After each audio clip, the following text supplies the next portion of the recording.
The smell hit Alina before she crossed the threshold.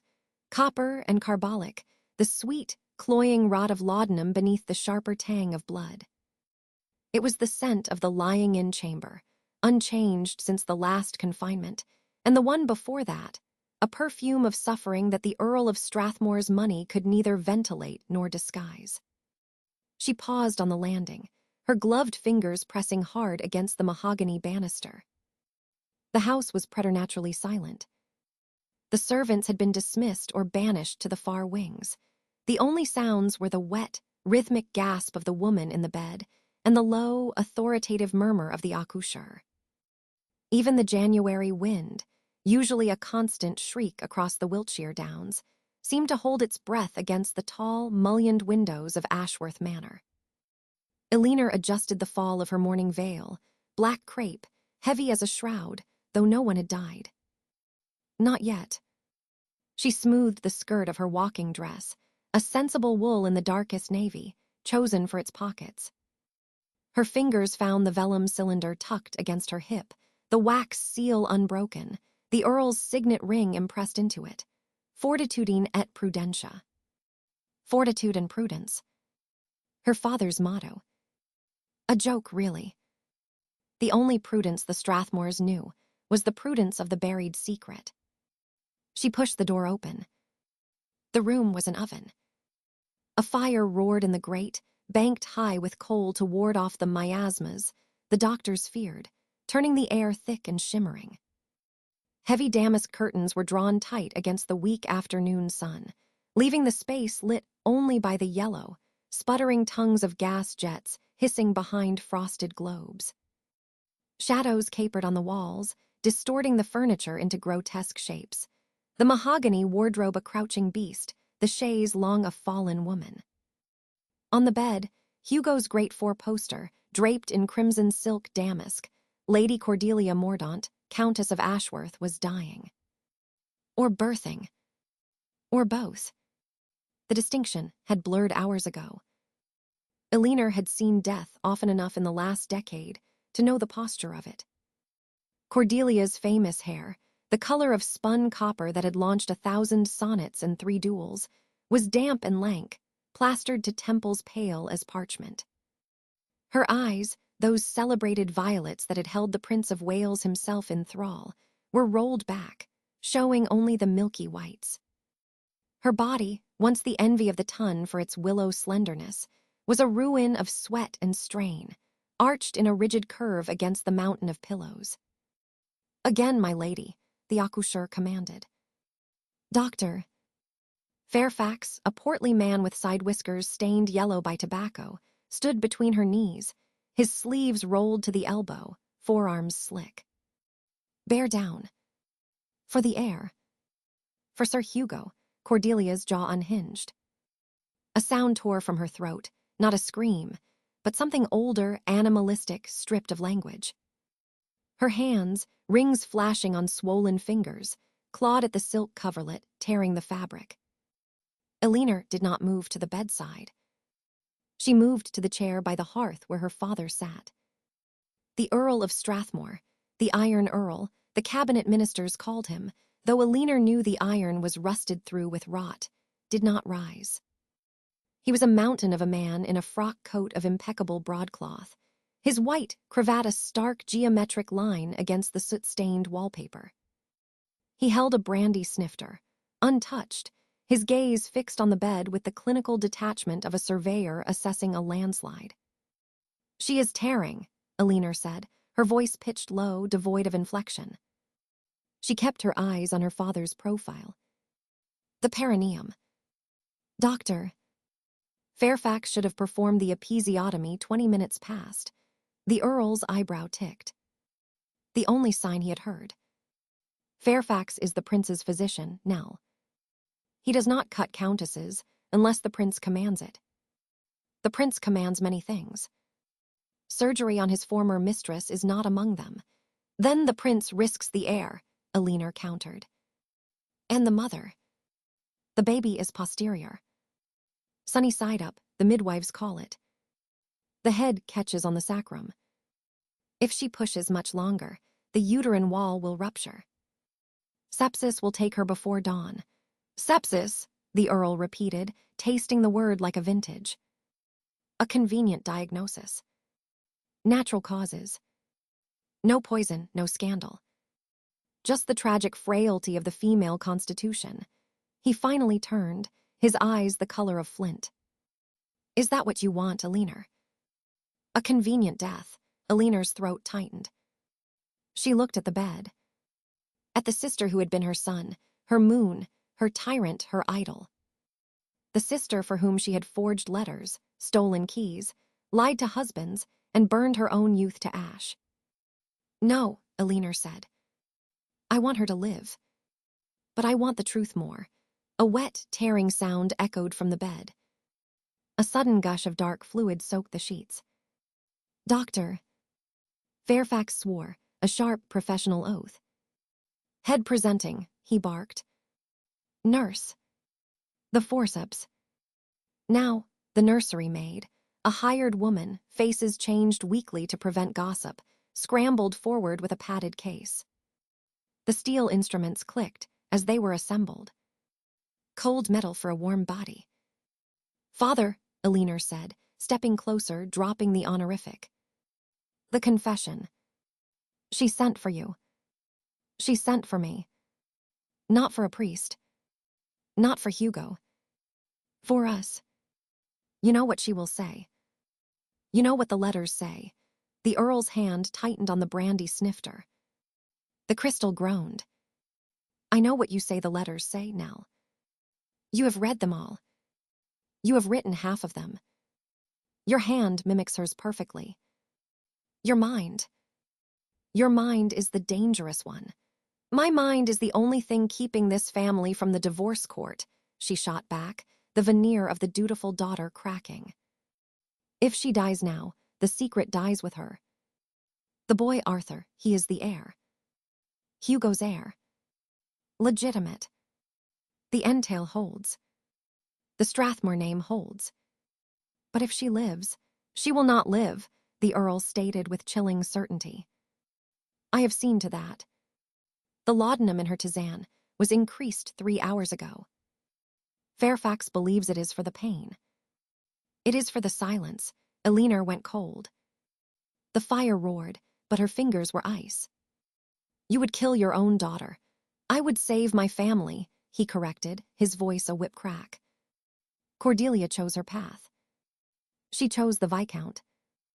She chose the prince. She chose to put a bastard in the cradle of a baronet.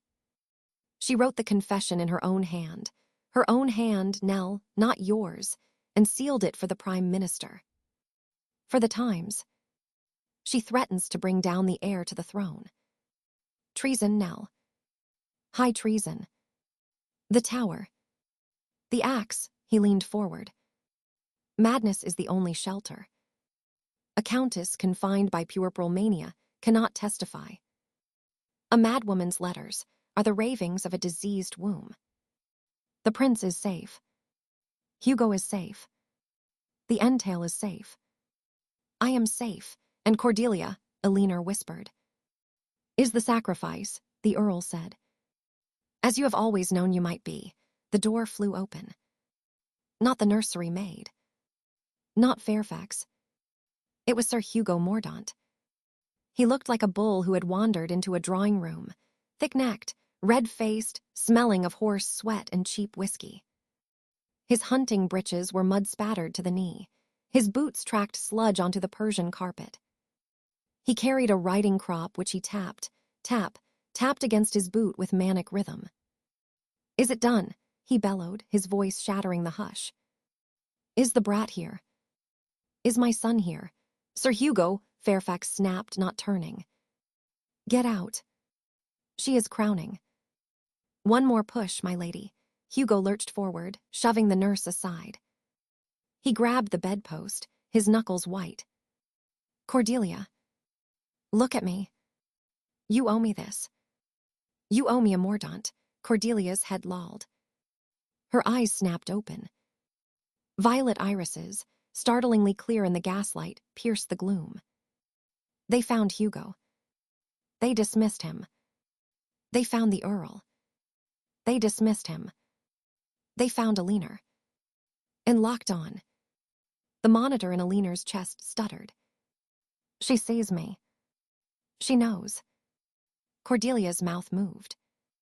No sound came. She mouthed a word. Julian. Then her back arched, a bow drawn to breaking, and the scream came. High, tearing, human. Shoulders, Fairfax roared. Rotate. Rotate, a slick, impossible moment. The suction sound of life entering the world. Then a thin, reedy squall. Weak. Terrifyingly weak. A boy, the nurse whispered, lifting a purple, wrinkled thing into the light. A son, Sir Hugo. Hugo let out a roar of triumph, raising his crop to the ceiling. An heir. A Mordaunt. The line holds. The Earl set down the brandy. The line holds, he echoed softly. Alina stared at the infant. Blue eyes swollen shut. A dusting of dark hair.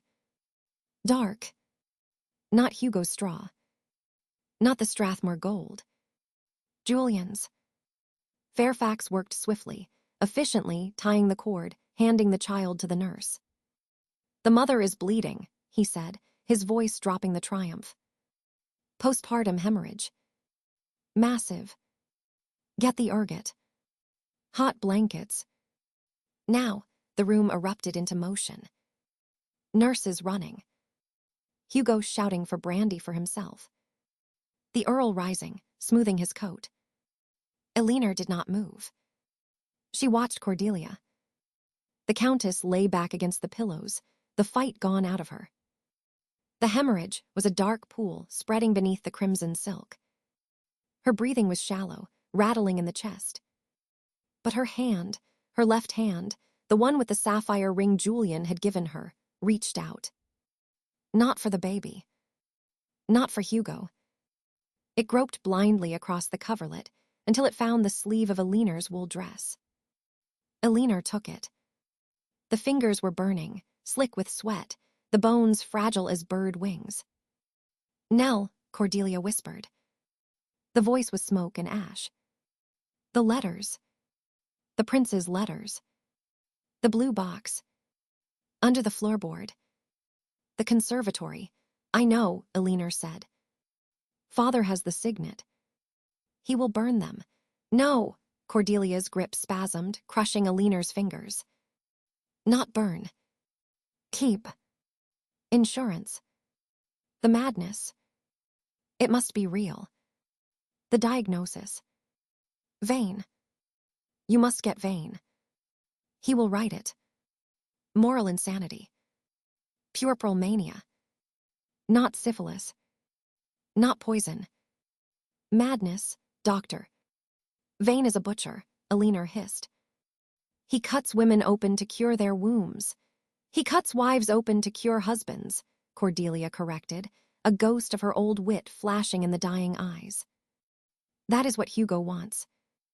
That is what father wants. A cage with a medical license. You will be the keeper. The devoted sister. The saint. They will never suspect you. I am not a saint, Cordelia. I am your accomplice, Cordelia smiled. It was a terrible thing, a rictus of pain and triumph. Accomplices share the gallows, Nell. Sisters share the inheritance. The boy. Arthur. He is Julian's. The eyes. Look at the eyes when they open. Dark. Like his. Like yours, Alina's breath hitched. Yours. Mine are green, Cordelia whispered. His are black. Yours are brown. The color of ink. The color of the letters you wrote for me. The words you chose. The love you felt, her eyes fluttered. He never knew. He thought it was me. He loved my handwriting. He loved your soul. Cordelia, stop. Find him, she gasped, the hemorrhage stealing the volume, leaving only the urgency. Julian. Viscount Kestrel. Brighton. The pavilion. Tell him. Tell him the script has changed. The madwoman writes the ending now. You write the ending. Her hand went limp. The monitor flatlined in the silence of the room. Time of death, Fairfax said, checking a pocket watch. 4:17 post-meridim. Cause, uterine atony, massive hemorrhage. Tragic. Sudden, Hugo swore, a low, vicious sound. Dead. She's dead. And the brat's barely breathing. He looked at the Earl. Strathmore. The entail. The boy lives. The Earl nodded once. The boy lives. The title holds. The scandal, he looked at Alina. The scandal is contained. Provided the narrative holds. Alina stood slowly, her knees stiff. She released Cordelia's cooling hand. She looked at the infant, now swaddled in a blanket, mewling in the nurse's arms. She looked at her father, the architect of the lie. She looked at Hugo, the cuckolded fortress. And she thought of Julian. Julian, 300 miles away in Brighton, laughing in the prince's gilded folly, smelling of sea salt and opium and treason. Julian, whose letters she had written, whose replies she had forged, whose soul she had carried in her ink-stained fingers for 10 years. He loved your syntax, Cordelia had said. He loved your soul. A lie. A kindness. A cruelty. Alina reached into her pocket, her fingers closing around the vellum cylinder. The Earl's seal. Fortitudine et prudentia. She pulled it out. She did not hand it to her father. She did not break the seal. She walked to the fire. The flames licked at the logs, hungry and indifferent. She held the cylinder over the grate. The wax softened, bubbled. Nell, the Earl warned, a low growl. The confession. The prince's letters. The blue box. Give them to me. Alina watched the wax drip, black tears falling into the coals. There is no confession in here, father, she said, her voice steady, devoid of tremor. Only a blank sheet. I burned the prince's letters in the conservatory stove an hour ago. The ash is already scattered on the rose beds. The Earl froze. Hugo stopped his pacing. Fairfax paused, forceps in hand. You, the Earl stepped forward, his face purple. You had no authority. You are a daughter. A spinster. I am the only one who knows what the letters said, Alina interrupted, turning to face him. The heat of the fire scorched her face, but her eyes were cold. I am the only one who can recreate them. Or deny them. I am the only one who knows that Arthur's eyes are dark. I am the only one who knows that Cordelia was not mad when she wrote them. She was bored. She took a breath. The smell of carbolic and blood and burning wax filled her lungs. Doctor. Vane will be summoned, she continued, scripting the future in the present tense. He will diagnose the late Countess post-mortem. No. He will diagnose the living Countess. You will announce she survived the birth but suffered a break, a psychotic break. Moral insanity. You will move her to the West Wing. The barred windows. The locked door. You will tell the world the Countess of Ashworth is a lunatic. And if I refuse, the Earl asked, his voice dangerous silk. If I have you committed instead. Vane has beds for hysterical sisters too. Alina smiled. It was not a nice smile. It was Cordelia's smile. Then you lose the prince's letters. You lose the entail. You lose the cabinet seat.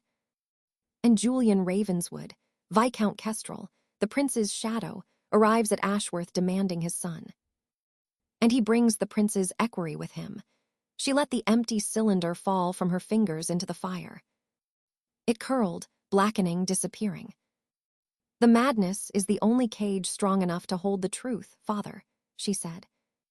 But I hold the key. And I am the only jailer you can trust. She turned to the nurse. Give him to me. The The nurse hesitated, looking at Hugo. Hugo sneered, wiping his mouth. Take the brat. He's yours to nurse, Strathmore. I've horses to break. Eleanor Hugo stomped out, the door slamming behind him, shaking the dust from the cornices. The Earl stood motionless by the hearth, the master of the house, the master of the game, checkmated by a pawn in a navy walking dress. Doctor. Vane, the Earl said finally, his voice hollow. Send for him. And the nurses. The West Wing nurses. The ones who sign the Official Secrets Act. Already done, Eleanor said. She cradled the infant, Arthur, Julian's son, Hugo's heir, the pawn against the king against her chest. He smelled of vernix and milk, and something ancient. He squirmed, his tiny fist punching the air. I wrote to him this morning. He will be here by Tuesday. The Earl's head snapped up. You wrote to Vane. I wrote to Julian, Eleanor corrected, adjusting the blanket over the dark tuft of hair. The prince's shad. The father. He has a right to know his son is born. And that his son's mother, she glanced at the bed, at the crimson silk, the still form, is about to become a very convincing ghost. She walked to the door. She paused, her hand on the latch. Father, she said, order the bars for the West Wing windows. On the inside. For her safety. She left the room, the heavy door closing on the smell of death and the heat of the fire, stepping out into the cold, clean air of the corridor. She walked down the gallery, the infant warm against her heart, the portraits of Mordaunt ancestors staring down with eyes of paint and varnish. In the conservatory, the night-blooming cereus would open tonight. She had seen the bud swelling for weeks. It bloomed once a year. One night of white, fragrant glory. Then it withered. She would be there to watch it. She would be there to write the letters. My dearest Julian, she composed in her head, her fingers tapping a rhythm on the baby's blanket. The script has changed. Come home. Burn the old letters. I will write you new ones. In my own hand. For the first time. The January wind finally broke against the windows, a howl of wolfish fury. Eleanor Mordaunt did not shiver. She walked on. Chapter 2. The rain did not wash Ashworth clean. It merely made the stone weep. It had been falling for 3 days, a relentless, silver-gray shroud that blurred the Wiltshire Downs into suggestion and turned the drive into a slurry of mud and crushed limestone. Inside, the great house held its breath. The shutters in the West Wing were not merely closed. They were screwed fast, the brass heads of the screws catching the gaslight like the eyes of trapped beetles. Eleanor stood in the corridor outside her sister's door, a medical journal open in her hands, though she had not read a word in an hour. The text on the pathology of the puerperal state swam before her, the clinical Latin a poor shield against the sounds leaking through the oak. A low, rhythmic thumping. Thud. Thud. Thud. Cordelia's head against the headboard. Or perhaps her fist against the mahogany. It had been going on since midnight. Miss Mordaunt, the housekeeper's whisper was a dry rasp. Mrs. Gamp stood 3 paces back, her cap strings knotted tight under a chin that trembled with the particular terror servants reserve for the madness of their betters. In her hands, she held a silver salver bearing a porcelain cup. The scent of laudanum, sharp and floral, cut through the corridor's dust. She has not slept, ma'am. Not since the doctor left. The Earl gave orders. Sedate her into silence, he said. His lordship's words, not mine. Eleanor snapped the journal shut. The sound was a pistol shot in the quiet. His lordship left for London before dawn, Mrs. Gamp. His orders travel with him. Mine remain. She took the salver. The cup was warm. She dipped a fingertip into the dark liquid, touched it to her tongue. Bitter. Tincture of opium, 2 drams. The dose, doctor. Vane prescribed for the paroxysms of mania. She poured half into the potted fern by the window. The fronds shuddered, drinking the poison. "Give me the key," Elinor said, holding out her hand. "Miss Mordaunt, the bars. The bars are on the windows, Mrs. Gamp. The door is merely locked. The key."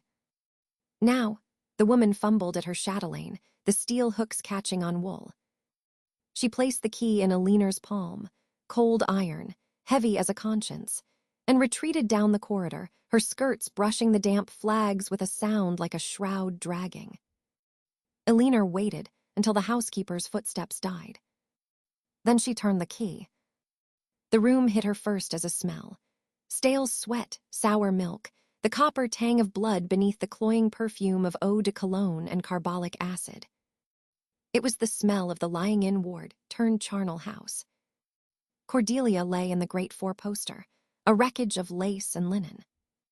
The candles on the mantel guttered, casting long, dancing shadows over the bars screwed into the window frames, elegant, scrolling things, painted white to match the woodwork. For her safety.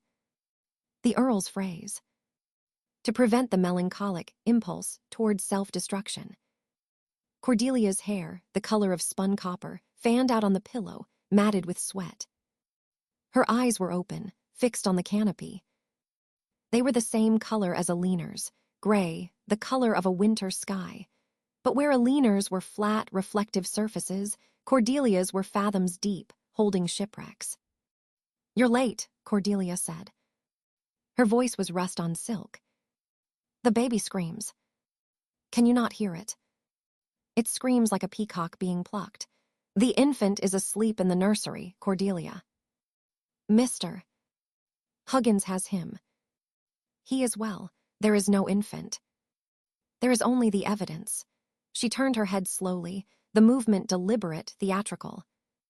Her face was ravaged, hollow cheeks, fever-bright spots on the cheekbones, lips cracked and peeled. "Arthur. A pretty name for a lie. Rex quondam, Rix futuris. The once and future king. Or a bastard. One or the other. Drink this." Elinor crossed to the bedside, setting the cup on the table. She did not offer it, she commanded. "It will quiet the noise." Cordelia laughed, a wet, tearing sound. "Noise? Is that what you call the truth, Nell?" "The noise. Julian's noise. The prince's noise. Father's noise." Her hand shot out, fingers clamping onto Elinor's wrist with surprising, bruising strength. The nails were broken, bitten to the quick. "You are the silence, aren't you? The great, gray silence that swallows it all. Miss Mordaunt, the keeper of the lunatic. How does it feel to wear the crown of thorns?" "It feels cold," Elinor said, not flinching. "Drink. Or I shall send for Doctor Vane and his stomach pump. He has been itching to use his new esophageal tube on a lady of quality." The threat worked. The fingers released. Cordelia sat up, the covers pooling at her waist, revealing the loose white cambric of her nightgown, stained yellow at the breast. She took the cup, her hand shaking violently, spilling drops on the counterpane. She drank in 3 gulps, her throat working, her eyes never leaving Elinor's face. When the cup was empty, she handed it back. "He came, you know. The alienist. Vane. He smelled of lavender and corpses. I know. I met him in the library. He diagnosed you before he saw you. Moral insanity, complicated by puerperal mania. A convenient catch-all for a woman who refuses to die quietly." "Puerperal mania," Cordelia repeated, tasting the words. "A pretty phrase for she knows too much. He looked at my womb as if it were a separate animal, Nell. A beast that has eaten my brain. He spoke of compression." She pressed a hand to her lower abdomen. "He spoke of the knife. He will not cut you." The certainty in Elinor's voice was absolute, forged in the library 2 hours ago over the Earl's decanter of port. "I have read the Lunacy Acts, Doctor. I have read the commissioners, in lunacy reports. You require a second signature for surgical intervention. You will not get mine. And you will not get the Lord Chancellor, S for a Countess of the Realm without a jury trial. Do you wish to try a peeress in open court? With the Prince of Wales's letters in her desk. Vane had paled. His smile had tightened. A spirited advocate. Perhaps the sister requires observation too, my lord. Vicarious hysteria is remarkably contagious. The only thing contagious in this house, doctor, is your ambition. Remove the bars from the windows. Remove the straitjacket from the wardrobe. Treat her as a sick woman, not a criminal. Or I will write to the Lancet myself. He had conceded the windows. The straitjacket remained in the wardrobe, a canvas ghost. He will try again, Cordelia whispered, lying back, the laudanum already dragging her under. He wants his paper. The Mordaunt case, a study in hereditary degeneracy. He wants the Royal Society medal. I am his specimen. Pinned and labeled. Not while I breathe, Cordelia's eyes fluttered. You always were the boring one, Nell. The plain one. The useful one, a pause. The breathing deepened, slowed. Write to him. Tell him I forgive him. Tell him the boy has his eyes. Tell him to come and claim his sin. The woman was asleep before the last syllable died. Elinor stood motionless, the empty cup cold in her fingers. The rain hammered the barred glass. Claim his sin. As if sin were a parcel left at a railway station, waiting for collection.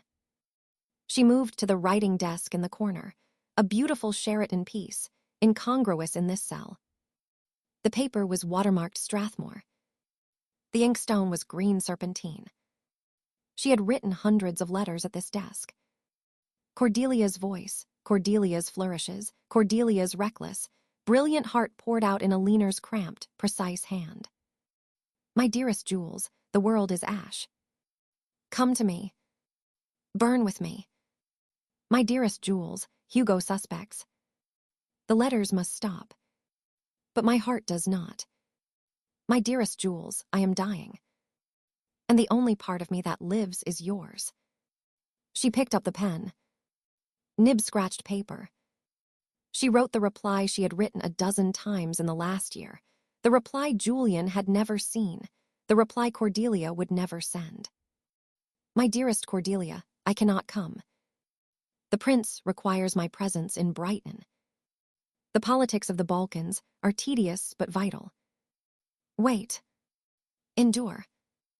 I send money for the nurse. Yours, J. She blotted it. Sand hissed. She folded it, sealed it with the Mordaunt crest, the blackamoor's head, erased by the baronet's grant, restored by the earl's vanity, and tucked it into the hidden compartment beneath the drawer liner. The compartment where the real letters lived. The prince's letters. The letters that could topple a throne. The prince's signet ring, heavy gold with the feathers of Wales, lay in her pocket, pressing against her thigh. She had taken it from Cordelia's finger the night of the confession, replacing it with a plain band. Insurance, she had thought. Leverage. Now it felt like a hot coal. She left the room, locking the door behind her. The corridor was darker now, the gas pressure dropping as the house slept. She had rounds to make. The West Wing was a labyrinth of locked doors and silent nurses. She checked the dosage charts, chloral hydrate, bromide of potassium, morphia, cross-referencing them with the pharmacopoeia she had memorized. She reduced a dose here, substituted a placebo there. A quiet war of attenuation. She would not let Vane turn her sister into a vegetable before the legal machinery ground its conclusion. She found the night nurse, a broad-shouldered woman named Briggs, asleep in the chair outside the nursery. The infant's cries were thin, rhythmic. Hunger. Elinor didn't wake Briggs. She entered the nursery herself. It was a room of white and gold, all silk and gilt, smelling of talc and old milk. The cradle was a monstrosity of carved rosewood, draped in Brussels lace. The baby, Arthur, lay swaddled to the chin, fists clenched, face purple with the effort of his rage. He was 3 weeks old. He had dark hair, black as a raven's wing. Hugo's hair was the color of straw. Julian's was the night. Elinor lifted him. He was heavy, solid. He quieted instantly against her shoulder, his ear pressed to her heart, listening to a rhythm older than titles. "Hush now," she murmured, walking the boards. "Hush, little pawn. Hush, little king. Your mother is sleeping. Your father is hiding. Your uncle is coming." The floorboards creaked on the stairs. Heavy boots. A man's tread, slow, deliberate, not the light step of a servant. Elinor froze on the landing, the baby warm against her chest. She did not turn. The footsteps stopped behind her. The smell of rain, wet wool, expensive tobacco, latakia cut with a touch of rose, and beneath it, the sharp, clean scent of horse and leather.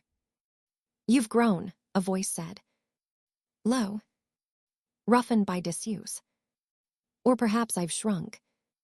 The air in Brighton agrees with me less than I thought. Elinor closed her eyes. 2 years. 730 days of ink-stained fingers and borrowed passion. She turned. Lord Julian Ravenswood, Viscount Kestrel, stood on the bottom step. He was exactly as she had left him, and entirely changed. The face was the same.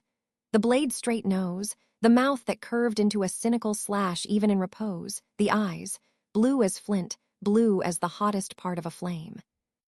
He wore a greatcoat of dark green velvet, collar turned up against the damp, mud spattering the hem. His hair was longer, curling at the nape, untouched by a barber. He looked exhausted. He looked dangerous. He looked like a man who had stared into the abyss and lit a cigarette. He held a riding crop. He tapped it against his boot. Tap, tap, tap. "Miss Mordaunt," he said. The title was a blade. Or should I say, Keeper of the Keys. Elinor adjusted the baby on her hip, her spine straightening. She did not curtsy. She did not smile. "Lord Kestrel, you are late." The Earl left for London at 4 a.m. He took the fast train. He left instructions that you were to be shown to the Blue Room. The bars on those windows are purely decorative. Julian's gaze flicked to the bundle in her arms, to the dark head tucked under her chin. His expression did not change, did not soften, did not harden. It simply calculated. "The Blue Room," he repeated. How thoughtful of Papa Strathmore. He always did prefer his scandals upholstered in silk. He took a step up. The wood groaned. And the patient. The Countess. Does she rave? Does she tear her hair? Does she howl at the moon like a proper lunatic? "She sleeps," Elinor said. "Drugged into silence by your friend, Dr. Vane." A diagnosis of moral insanity, secured before his carriage wheels were dry. A masterpiece of efficiency. Vane is efficient. It is his only virtue. Julian reached the landing. He stood close. Too close. The heat of him radiated through the wool of her dressing gown. He writes the script the Earl pays for. The Earl pays for silence. The Prince pays for silence. Everyone is very quiet now. It is deafening. Then why are you here, Julian? To add to the quiet. Or to measure the noise, he smiled. It did not reach his eyes. "I am here because the Prince of Wales sent a groom to my door at midnight with a note in his own hand. Come. The woman is mad. The child is the baronet's. Make it true." He leaned in, his voice dropping to a whisper that brushed her cheek. "He didn't ask me to mourn her. He asked me to manage her. And to manage you." Elinor's grip on the infant tightened. "I require no management. Don't you?" His eyes dropped to her mouth, lingered there a heartbeat too long, then snapped back to hers. You're trembling, Nell. Or is that the child? It is the cold. This house is a tomb. Tombs are quiet. This place screams. He reached out. His fingers, gloved in kid leather, brushed the baby's dark hair. A feather touch. Clinical. Reverent. He has my nose. The Ravenswood beak. Hugo Mordaunt has a nose like a potato. The Earl knows it. The Prince knows it. Vane knows it. The only person who doesn't know it is the man paying for the oats. Sir Hugo is in the stables, Elinor said. He has not left the horses in 3 days. He drinks his meals there. He prefers the company of beasts. They do not require perjury. Wise man, Julian withdrew his hand. And the mother. The incomparable Cordelia. Does she know the game is up? She wrote the rules, Julian. She dealt the cards. She is merely waiting to see who folds first. Elinor took a breath. You should see her. Before the laudanum takes her under for the day. She asked for you. The air between them thickened. The rain slammed against the leaded glass of the stairwell window. Did she? He said flatly. And what did she ask? For my soul. My signature. My silence. She asked you to claim your sin. The words hung between them, heavy as the signet ring in Elinor's pocket. Her words. Not mine. Julian stared at her. The mask slipped, just for a second, a flash of raw grief, quickly shuddered behind the visor of the rake, the spy, the king's shadow. She always did have a flair for the dramatic, he said softly. Claim my sin. As if it were a trunk at the station. As if I could simply sign a receipt and walk away. He looked at the baby again. I didn't come for the sin, Nell. I came for the witness. He turned back to her, crowding her space. You wrote them. All of them. Every letter she sent me for the last 18 months. I knew the hand. I knew the rhythm. The syntax. The vocabulary. He said the last word like a caress. Cordelia writes in exclamation marks and breathless dashes. You write in clauses. In subordinates. In truths you bury so deep even you forget they're there. Elinor's face was impassive. Her heart hammered a frantic tattoo against her ribs. He knew. He knew, and he answered. He wrote back to me. I have no idea what you mean, my lord. I am the Countess's companion. I read to her. I write her checks. I dose her medicine. You dose her placebos, he corrected. I checked the pharmacopoeia on the nursery shelf. Pulvis ipticunhi labeled morphia. Sac. Lactes labeled chloral. You're weaning her off the poison, aren't you? Right under Vane's nose. Right under the Earl's nose. I am keeping her sane, Elinor hissed, the mask cracking just a little. So that when the commissioners come, she can look them in the eye and tell them she is a Countess of England, not a specimen. And if she tells them the truth, that the heir is a Ravenswood, that the prince's letters are in her desk, then we are all ruined. She met his gaze, unflinching. But she won't. She wants the separation. She wants the allowance. She wants Paris. She wants to paint bad watercolors and take lovers who don't ask for her soul. She doesn't want the boy. She never did. She wants you to have him, Julian said. It wasn't a question.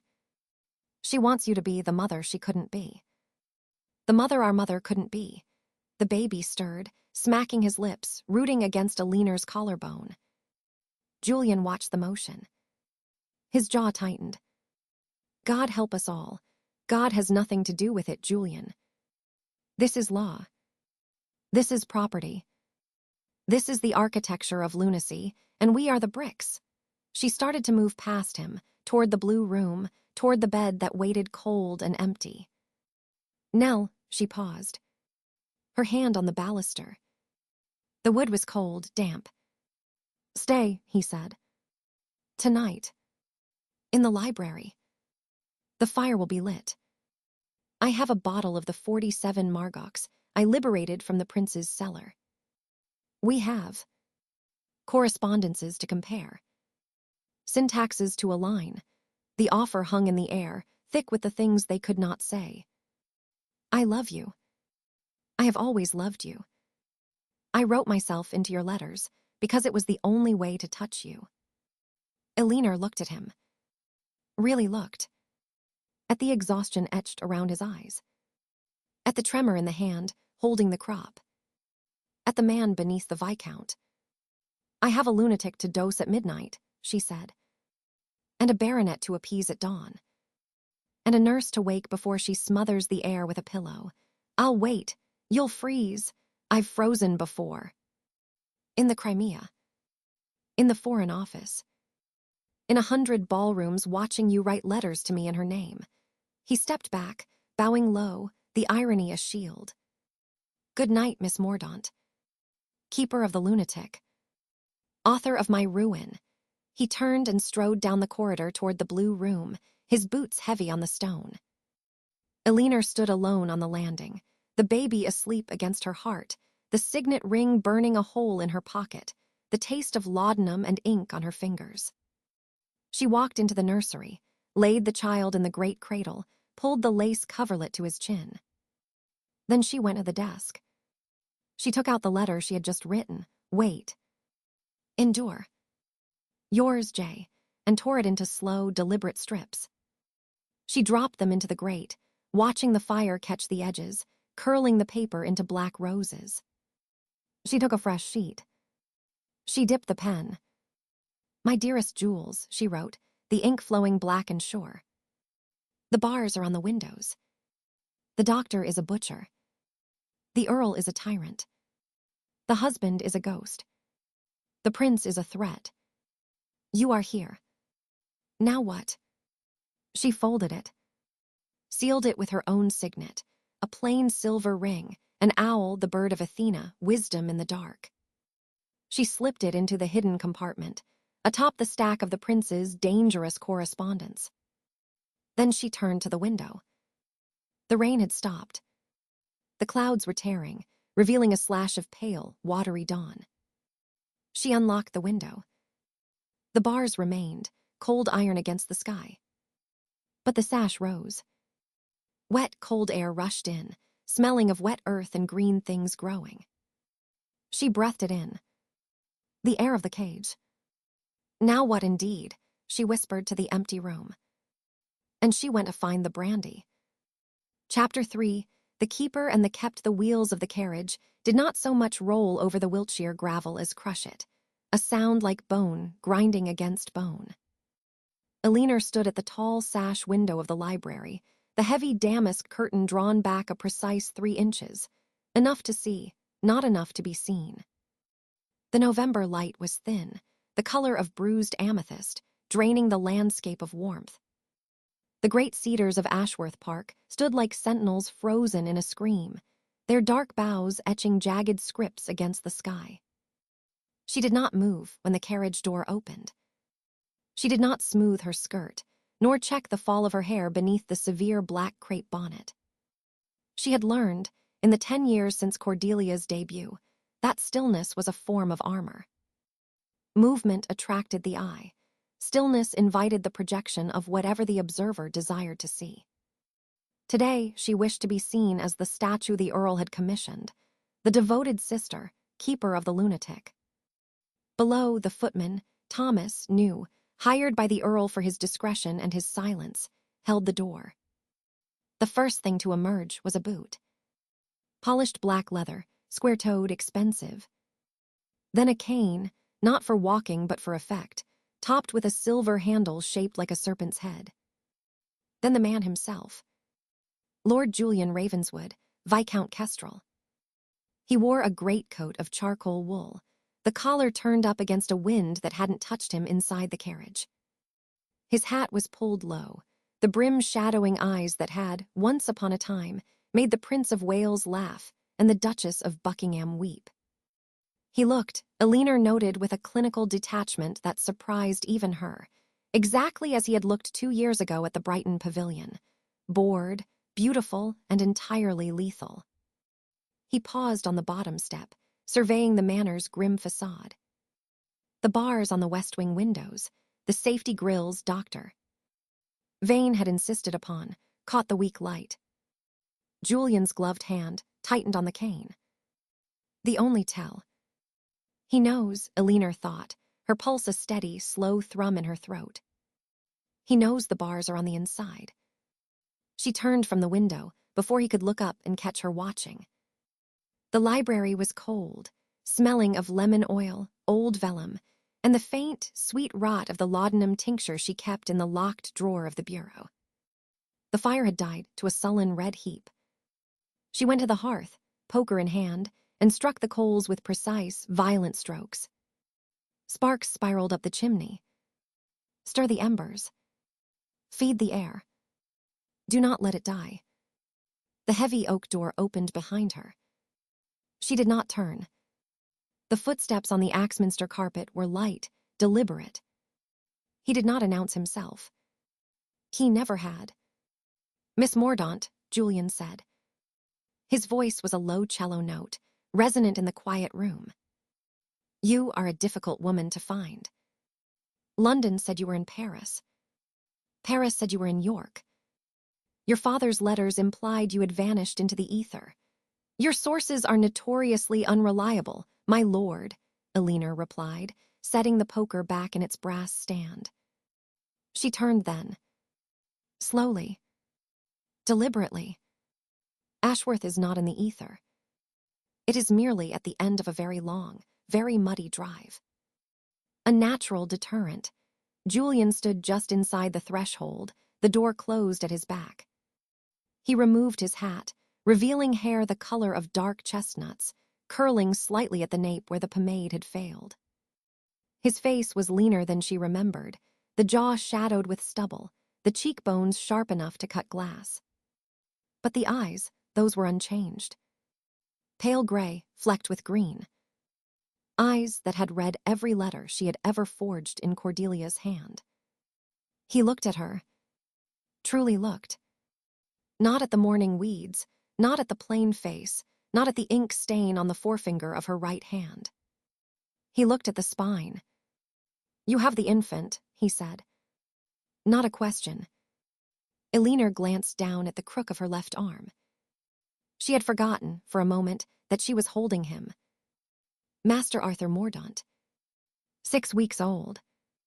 A bundle of fine linen and fine lace, smelling of milk and soap, and the terrifying, sweet fragility of new life. He slept, his fist curled tight around a fold of her sleeve. Dark hair, fine as silk. Dark eyes, currently sealed shut. "He sleeps," she said. The laudanum in the nursery air agrees with him. Or perhaps he simply senses the atmosphere. It encourages a prudent silence. Julian flinched. A microscopic tightening at the corner of his mouth. A Mordaunt trait, then. Silence, an Ashworth survival strategy. He took a step closer. The air between them displaced, charged with the static of 2 years' unwritten correspondence. "I received her letter. 3 days ago. The Blackhead's stationery. The urgent summons. Come at once. The game is up. Hugo knows. The Earl knows. Save what can be saved." Eleanor's expression did not flicker. "And you came. The king's shadow, answering the call of a fallen star." "How?" "Chivalrous. I came because the prince ordered me to," Julian corrected, his voice dropping, losing the banter. "Bertie is concerned. A royal scandal involving a countess, a sterile baronet, and a viscount with access to the Foreign Office dispatch boxes is not a scandal, Miss Mordaunt. It is a constitutional crisis. I am here to manage the debris." "Debris," she repeated. She shifted the baby, adjusting the christening robe. "A charming word for my sister. For my nephew. For me, you are not debris," he said softly. You are the architect. I realized it halfway down the drive. The letter. The syntax. The peculiar construction of the subordinate clauses. The habit of placing the verb at the end, like a German philosopher or a trapped woman. He tilted his head. Cordelia writes like a breathless novel. You write like a legal brief. Or a surgeon's notes. The patient presents with, the prognosis remains. Eleanor set her jaw. I have been reading Dr. Vane's treatise on moral management. Preparation for the consultation this afternoon. One must speak the language of one's jailer. Jailer, Julian laughed, a short, harsh sound. Vane is a butcher in a frock coat.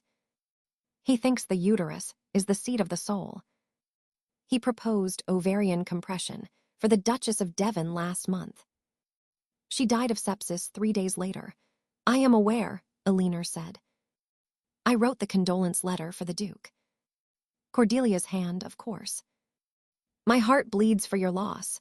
She has a poetic turn of phrase for grief she does not feel. Julian crossed the remaining distance. He stopped inches from her, close enough that she smelled the rain on his coat, the sharp tang of tobacco, and beneath it, something older. Sandalwood, perhaps. Or simply him. The scent that had haunted the margins of her dreams for a decade. Stop, he murmured. Stop what? Performing. The efficient nurse. The loyal sister. The invisible woman. His gloved hand rose. He did not touch her. He hovered, the leather finger tracing the line of her jaw in the air, a phantom caress. You wrote every word. Every declaration of undying love. Every desperate plea for him to leave his wife, his duty, his life.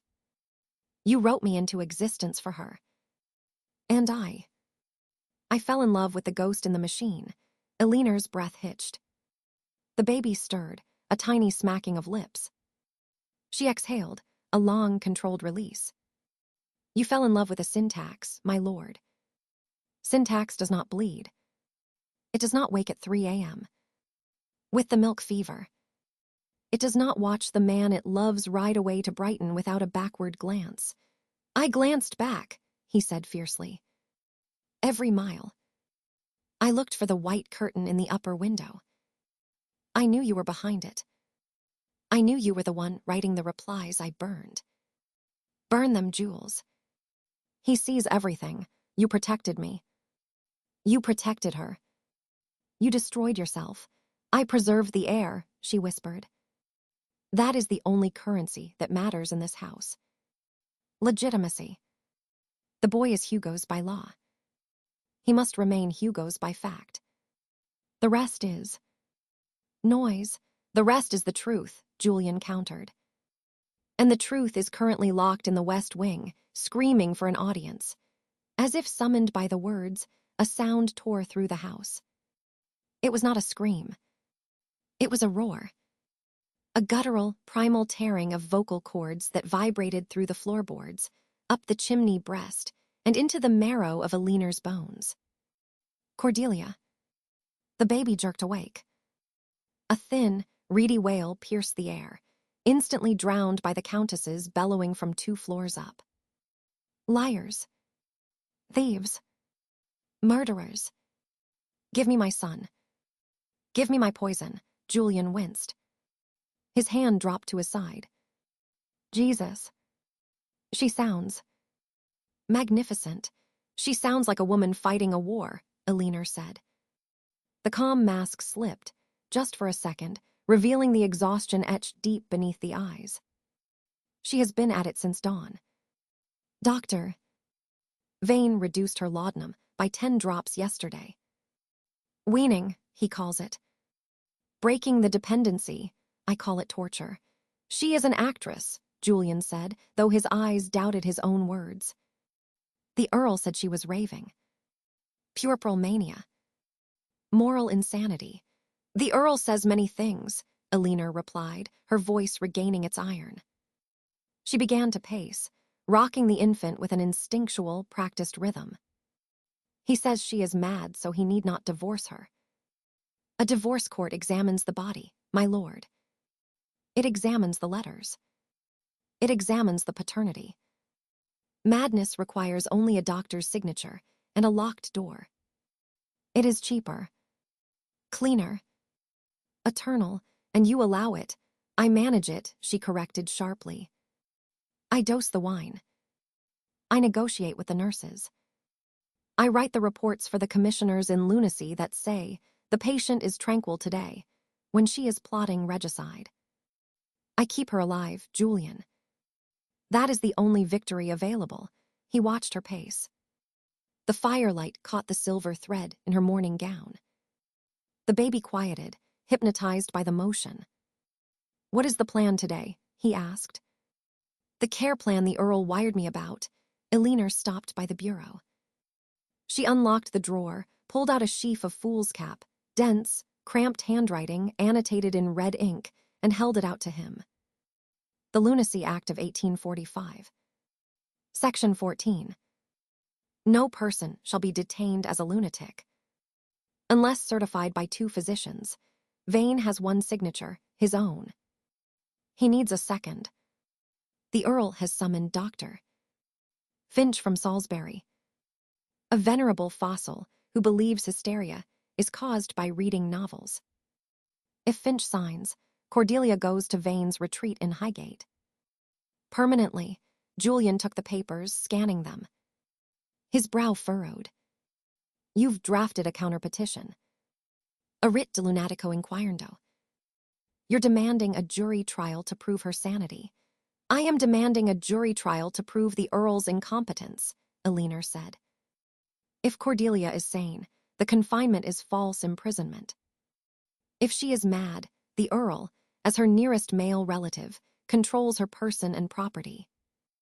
But, she tapped a specific clause, if the Countess petitions for a commission of inquiry herself, claiming she is sane and being held against her will, the Lord Chancellor must intervene. It forces the evidence into the open. The letters, the prince, the paternity. Julian looked up, gray eyes sharp. Nuclear option. Mutually assured destruction. Hugo loses the heir. The Earl loses his seat. The prince loses his reputation. Cordelia loses her head, figuratively, socially. And you, I lose my sister, Elinor said quietly. She will never forgive me for dragging her into a public court. She prefers the cage. The bars are gilded. She holds the keys in her pocket. She holds the laudanum, Julian corrected. And the letters. The ones you haven't burned. Elinor's hand tightened on the bureau edge. Those are in the fire. Already ash. Are they? He stepped closer, the paper rustling. The ones from the prince. The ones promising a dukedom for the boy. The ones threatening exposure.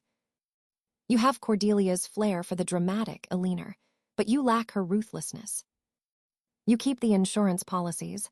I keep the truth, she hissed. There is a difference. The truth is a movable feast in this house. He reached out his bare hand when had he removed the glove, covering hers on the cold wood. The shock of skin on skin was a physical blow. Heat bloomed at the contact, rushing up her arm, bypassing the brain, lodging in the chest. Let me help you. Let me be the second physician. I can bring a man from the College of Physicians. A specialist in non-surgical management. A man who owes me a debt of honor. We can block Finch. We can block Vane. We can keep her here with you. Elinor stared at his hand. Large, capable, the knuckles scarred from a boyhood fall from a horse. The hand that had held the reins of the prince's carriage. The hand that had held Cordelia's letters, her letters. Why? She asked. The word was raw. Why would you risk the prince's wrath? Your position. Your neck. For me, Julian didn't answer immediately. He turned her hand over, palm up. His thumb traced the lifeline, then the headline, then the fate line. a cartographer mapping a territory he intended to conquer. "Because," he said, his voice dropping to a register that vibrated in her bones, "I have spent 2 years reading your soul on paper, Miss Mordaunt. I know the architecture of your mind better than I know the Foreign Office ciphers. You are the only thing in this rotting kingdom that is real. And I am tired of shadows." The air in the library grew thick, syrupy.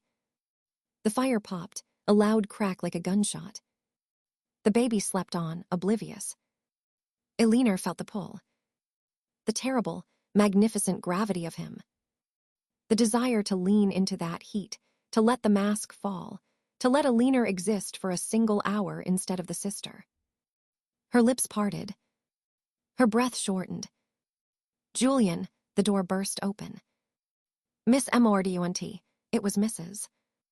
Gamp, the head nurse.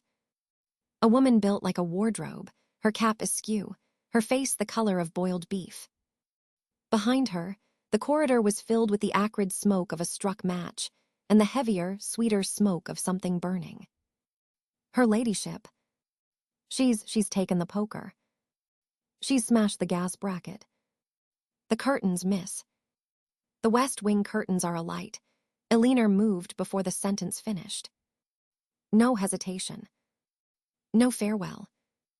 The architect reclaimed the blueprint. She thrust the baby into Julian's stunned arms. "Take him. The nursery. The back stairs. Do not let Vane see him. Do not let Hugo near him. Eleanor, G.O., she was past Mrs. Gamp, flying up the main staircase, her skirts gathered in one hand, the hem tearing on the balusters. The heat hit her on the second landing, a physical wall. The West Wing. The bars on the windows. She heard Cordelia laughing. High, clear, cutting through the crackle of flames. "Let there be light. Let there be fire. Let the rats burn." Eleanor grabbed the fire bucket from the stand, water, useless water, and slammed her shoulder against the locked door of the West Wing sitting room. "Stand back, Cordelia. Stand back." She didn't wait for compliance. She kicked the lock. The wood splintered. The door flew inward. The room was an inferno of velvet and silk. The heavy damask curtains were a wall of orange flame, licking the ceiling, melting the gilt cornices. In the center, framed by the Holocaust, stood Cordelia. She was wearing a dressing gown of pale blue silk, her hair a cascade of unbound gold down her back. She held the fire poker like a scepter. Her face, God, her face, was not ravaged by madness. It was radiant, alive, triumphant. Her eyes, the same blue as the silk, found Eleanor through the smoke. They were not wild. They were cold, calculating, victorious. "Took you long enough, Nell," Cordelia said, her voice perfectly modulated, cutting through the roar of the fire. "I was beginning to think you'd lost interest had flagged. Do come in. The water is." Insufficient, Eleanor hurled the bucket. Water hissed on the flames, steam exploding outward, blinding, scalding. She grabbed the heavy wool blanket from the sofa, soaked it in the washstand basin, thanked God for the pitcher, and lunged. Down. On the floor. Now, Cordelia didn't move. She smiled. A slow, cat-like stretching of lips over teeth. "Or what, sister? You'll write a strongly worded letter to the Times. You'll faint. You'll finally speak." Eleanor tackled her. The poker clattered on the stone flags. They went down together, a tangle of silk and wool and morning crepe. Eleanor wrapped the wet blanket around Cordelia's shoulders, smothering the sparks that had caught the hem of the gown, pinning her wrists to the floor. Cordelia did not struggle. She lay back against the flags, breathless, staring up at Eleanor with an expression of profound, terrifying amusement. "Excellent," Cordelia whispered, her lips brushing Eleanor's cheek. "The heroine rescues the villain. The script deviates. Julian Ravenswood holds the heir in the nursery. The Earl will hear of this bravery. Doctor. Vane will note violent exertion in his charts. Be silent, Eleanor gasped, her face inches from her sister's, the heat searing her eyebrows. You are burned. Your hair. Let it burn, Cordelia murmured. It grows back. Unlike the truth, Nell. The truth does not grow back. You cut it out of me, remember. You burned the letters. But you forgot the originals. Eleanor froze. The smoke stung her eyes. What? Cordelia's smile widened. The prince's letters. The ones in his handwriting. The ones promising the dukedom. I didn't give them to you to burn. I gave you the copies. The originals are in the lining of my traveling case. The one in the nursery. The one he just carried up the back stairs. The world tilted. The roar of the fire became a high-pitched whine in Eleanor's ears. He has them, Cordelia whispered, her eyes gleaming with a madness that was entirely, horrifyingly sane. He has the prince. He has the heir. He has the proof. And you, my dear, silent, saintly sister. You just handed him the checkmate. Footsteps pounded on the stairs. Heavy boots. Julian's voice, shouting orders to the bucket brigade forming in the hall. Eleanor looked down at her sister. At the stranger wearing Cordelia's face. At the architect of a ruin far deeper than ash. Checkmate, Eleanor repeated, the word tasting of ash and laudanum. For whom? Cordelia's fingers, cool as marble, closed around Eleanor's wrist. For the only player who matters, Nell. Me. And then the door crashed open, and the light poured in, and the performance began again. Chapter 4, Ashes in the Grate, the library at Ashworth Manor, did not smell of books. It smelled of secrets, old leather binding rotting into dust, the sharp, metallic tang of sealing wax, and beneath it all, the cloying, sweet rot of laudanum that seemed to have seeped into the very plasterwork from the west wing. It was a room designed for the concealment of truth, its shelves stuffed with folios nobody read, its windows high and narrow, admitting only thin, watery stripes of the Wiltshire winter. Eleanor stood before the grate, the poker heavy and cold in her gloved hand. The fire had been laid with meticulous care. A bed of ash to choke the initial flame, dry kindlings stacked in a teepee, then the dense, slow-burning oak logs that would hold heat through the night. She had built it herself, dismissing the footman with a curt nod. There were things servants must not see. There were things he must see. Lord Julian Ravenswood, Viscount Kestrel, lounged in the high-backed leather chair nearest the hearth, his long legs stretched toward the nascent blaze. He held a glass of Hugo's claret, sour, thin stuff, but he drank it as if it were Chateau Margaux. His coat was discarded on the adjacent chair, his waistcoat unbuttoned, the linen of his cravat loosened with the particular, studied negligence of a man who has never been caught unprepared. He looked tired. The shadows beneath his eyes were bruises carved by the prince's service, by the channel crossings in winter gales, by the weight of knowing exactly how brittle the world's gilded edges truly were. But his eyes, those pale, slit-pupilled eyes the color of a winter sky, were alert. They tracked the bundle of letters Eleanor held, the only object in the room that mattered.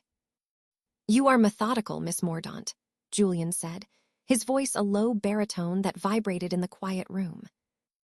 I expected tears. Perhaps a dram of hysteria.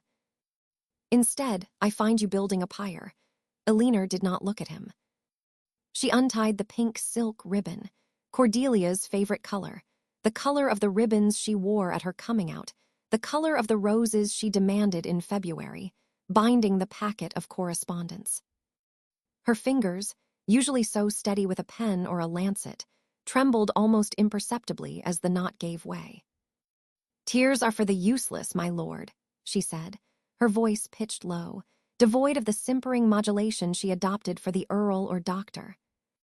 Vain. Hysteria is a luxury Cordelia has monopolized. I am merely the sanitation department. Sanitation, he repeated, tasting the word. A dangerous profession. You handle the waste of kings. I handle the waste of my family, she corrected, turning finally. The fire caught the edge of her face, illuminating the fine bones, the mouth too wide for beauty, the eyes the color of wet flint. There is a distinction. Kings have ministers to burn their papers. I have only myself. She stepped forward and laid the first packet onto the kindling. The paper caught instantly, edges curling like dying fingers, the ink, iron gall, acidic, eating into the fiber, flaring a brief, poisonous green before settling into the honest orange of combustion. The prince's letters.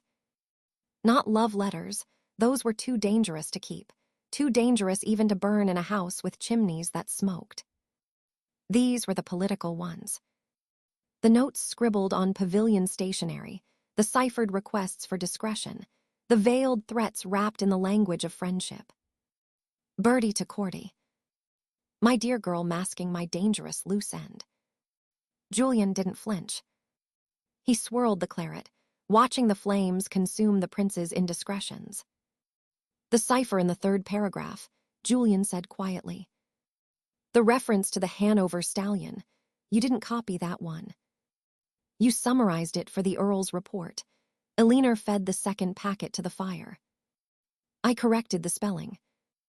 His Royal Highness writes, stallion with 2 L's. I spared the Earl the embarrassment of his sovereign's illiteracy, and the postscript. The one about the Prussian attaché, burned with the first batch. It was irrelevant to the succession. She paused, the poker resting against the fender. You read them all, didn't you? Before you came down here. You stood in the West Wing corridor and memorized the prince's hand. Julian smiled then, a thin, humorless stretching of lips. I have a memory for handwriting. It is a professional necessity. I know the slope of the prince's P, the way he dots his I like a dagger thrust. And I know, he trailed off, his gaze locking onto hers with the force of a physical touch. I know the slope of your P, Miss Mordaunt. The way you dot your I, a perfect, circular dot precisely centered. A schoolmistress's precision. The poker clattered against the brass fender. The sound was a gunshot in the silence. Elinor's throat worked. She stared into the fire, at the prince's signature curling into ash. I do not know what you imply. You imply it yourself every time you pick up a pen for her. He leaned forward, elbows on knees, the glass forgotten. The letters Cordelia wrote to me. The passionate ones. The desperate ones. The ones where she begged me to flee to the continent, to take the child, to damn the succession. For 3 years, I read her soul poured onto foolscap. And for the last year, I have been reading yours. The heat of the fire was suddenly oppressive. Elinor felt a bead of sweat trace, a cold path down her spine, beneath the stiff whalebone of her corset. She gripped the poker tighter, knuckles white beneath the kid leather. Cordelia's hand trembles, she said, her voice brittle. The laudanum. The fever. I merely transcribed. A faithful copyist. A copyist does not change the vocabulary, Julian said softly. Cordelia uses heart when she means bed. She uses honor when she means revenge. You used conscience. You used silence. You wrote me letters I would write to myself if I were a better man. You wrote the truth of the affair, not the performance of it. He rose then, fluid as mercury, crossing the rug in 3 strides. He stopped just outside the circle of firelight, a dark shape blocking the weak afternoon sun from the window. The letter from Vienna, he said. The one where you described the snow on the scent. Stephen's cathedral spires. Like icing on a cake the bride cannot eat, Cordelia has never been to Vienna. She hates cake. She hates metaphors. You went to Vienna with your father in 63. You told me once in the conservatory that the snow looked like salt on a wound. Elinor's breath hitched. I never told you that. I wrote it. In a letter she signed. And I replied to you, Julian said, his voice dropping to a whisper that roared in her ears. I addressed my reply to my dearest Cordelia, but I wrote about the salt. I wrote about the wound. I asked if the wound had healed. You answered, "It is scarred." Scars have no feeling. They are merely the map of where the knife went in. He was close enough now that she could smell him, rain on wool, tobacco, the faint, sharp scent of gun oil beneath the cologne. The scent of the king's shadow. "You knew," she whispered. It was not a question. It was the sound of a foundation cracking. "I suspected," he corrected. "At Vienna, I was certain. In the conservatory, 6 months ago, when you handed me the tea and your finger brushed mine, and I felt the callus on your middle finger, the writer's callus, exactly where my callus sits, I knew. I have been making love to your mind, Miss Mordaunt, for 12 months, while I fucked your sister's body in the dark." The word hung in the air, obscene and holy.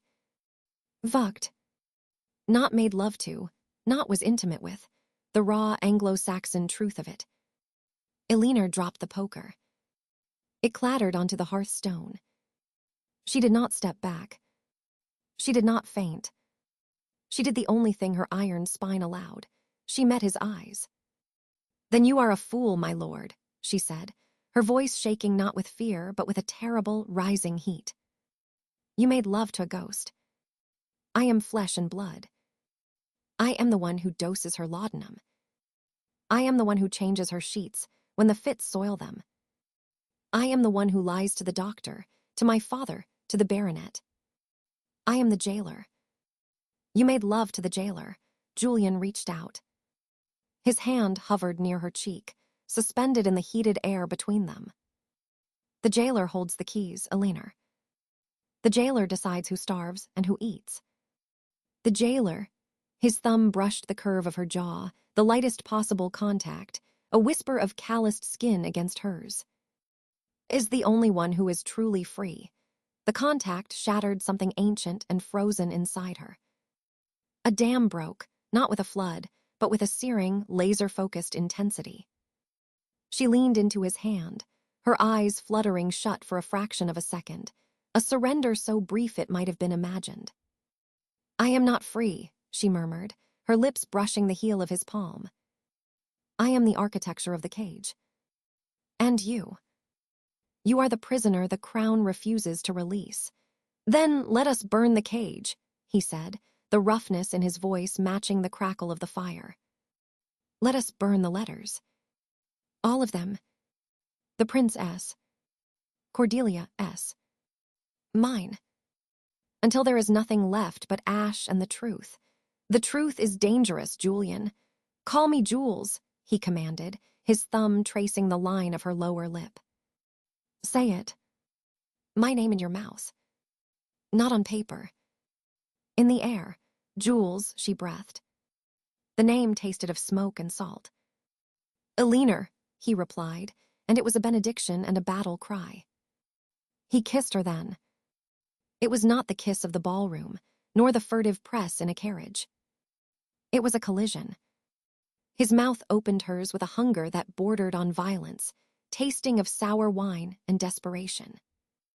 His hands tangled in the heavy silk of her hair, releasing the pins, the dark mass tumbling down to frame her face like a mourner's veil. Her hands, so long clenched around pokers and pens and medicine bottles, flew up to clutch the lapels of his waistcoat, fisting the fabric, anchoring herself to the only solid thing in a spinning world. He tasted of the letters. He tasted of the ink she had ground, the gum Arabic she had licked from the envelope flaps, the poison she had dosed, and the antidote she had withheld. He kissed her like a man drowning who has finally found air, and she kissed him like the air itself. The fire roared, consuming the last of the prince's ciphered threats. The paper curled into black roses, the ink vanishing, the secrets turning to smoke that drifted up the chimney to poison the winter sky. When they broke apart, gasping, foreheads pressed together, the bundle of Cordelia's personal letters, the ones signed Cordy, the ones Julian had written in his own hand, the ones Elinor had copied and corrected and cherished, lay untouched on the side table. "You didn't burn those," Julian noted, his breath ragged, his eyes burning into hers. "No," Elinor said, her hand rising to touch his swollen lower lip. "Those are the only things in this house that are real. They are lies," he countered gently. "I lied in them. I promised her the moon. I promised her freedom. I promised her a life in Italy painting watercolors. I wrote what she needed to hear to stay alive. And I wrote what you needed to hear to stay sane," she countered, her fingers sliding down to the buttons of his waistcoat, pausing at the second one. "We are a matched pair, Jules. Two forgers. Counterfeiting a passion that belonged to neither of us until it became ours. Does it belong to us now?" The question was raw, stripped of his usual cynicism. Elinor looked at the fire. The prince's letters were gone. The leverage was ash. The only thing remaining was the heat between them, and the infant sleeping upstairs, and the madwoman in the west wing who held the deed to both their souls. "It belongs to the fire," she said, pulling her hand back as if burned. She stepped away, the cold air rushing in to fill the space he had warmed. She began to repin her hair with trembling fingers, the motions automatic, precise. "We cannot keep it. Not here. Not now." Cordelia watches. Vane listens. "My father pays for the silence. Cordelia is performing," Julian said, not moving, watching her reconstruct the wall. "Vane is a fool with a scalpel. Your father is in London. And he picked up his glass, draining the dregs. "I am no longer following the prince's script. I burned it with the letters."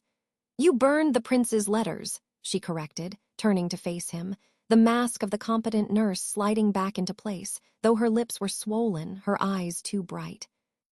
"You have not burned your orders. You are still the king's shadow. Shadows disappear when the light is bright enough," he said, a flash of the old rakish charm surfacing, distorted by gravity. "Or when the object casting them is removed. Be careful, Jules."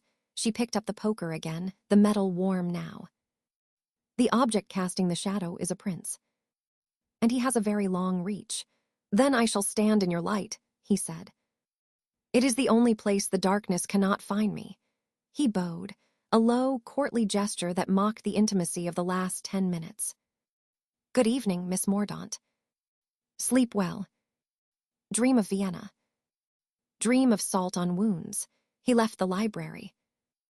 The door closed with a soft, definitive click. Elinor stood alone in the room that smelled of ash and claret, and the ghost of his touch. The fire was dying down, the oak logs collapsing into a bed of glowing coals. She walked to the side table. She picked up the bundle of Cordelia's letters, Julian's letters, her letters, their letters, tied with the pink ribbon. She held them to the flame. The ribbon caught first, the silk shriveling, smelling of burnt hair. The edges of the topmost letter curled, the ink, her syntax, his voice, blistering and blackening. "My dearest Cordelia." The C curled into a spiral of soot. "I think of you in the watches of the night." The watches became a hole in the paper. "Your Jules." The signature vanished in a puff of gray smoke. She dropped the packet onto the coals. It landed with a soft whump, the paper blooming into a brief, intense flare of yellow and blue, the chemical reaction of the iron gall ink meeting high heat, before settling into the slow, patient consumption of the oak. She watched until the pink ribbon was gone, until the paper was gray flakes, until the words were nothing but heat rising up the chimney. Only then did she pick up the poker and turn to the grate. She stirred the ashes, grinding the remnants of the prince, the viscount, the countess, and the spinster into a uniform, indistinguishable gray powder. She worked methodically, rhythmically, scraping the poker against the iron bars. Scrape. Scrape. Scrape. Sanitation. When the grate held nothing but fine, cold dust, she replaced the poker. She brushed a speck of soot from her cuff. She checked her reflection in the darkened window, hair pinned, collar straight, face impassive. The silent anchor. The keeper of the lunatic. She opened the door and stepped into the corridor, the scent of carbolic acid and dried roses rushing in to replace the smoke. Down the hall, a door slammed, the west wing. A scream, high and theatrical, pierced the silence.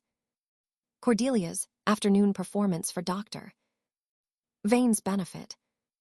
Elinor did not flinch. She did not run. She smoothed her skirts, clicked her heels together, and walked toward the sound, her stride even, her chin high. She had work to do. The ash was cold. The fire was out. But the burn remained, a brand beneath her ribs, invisible to everyone but the man who had put it there.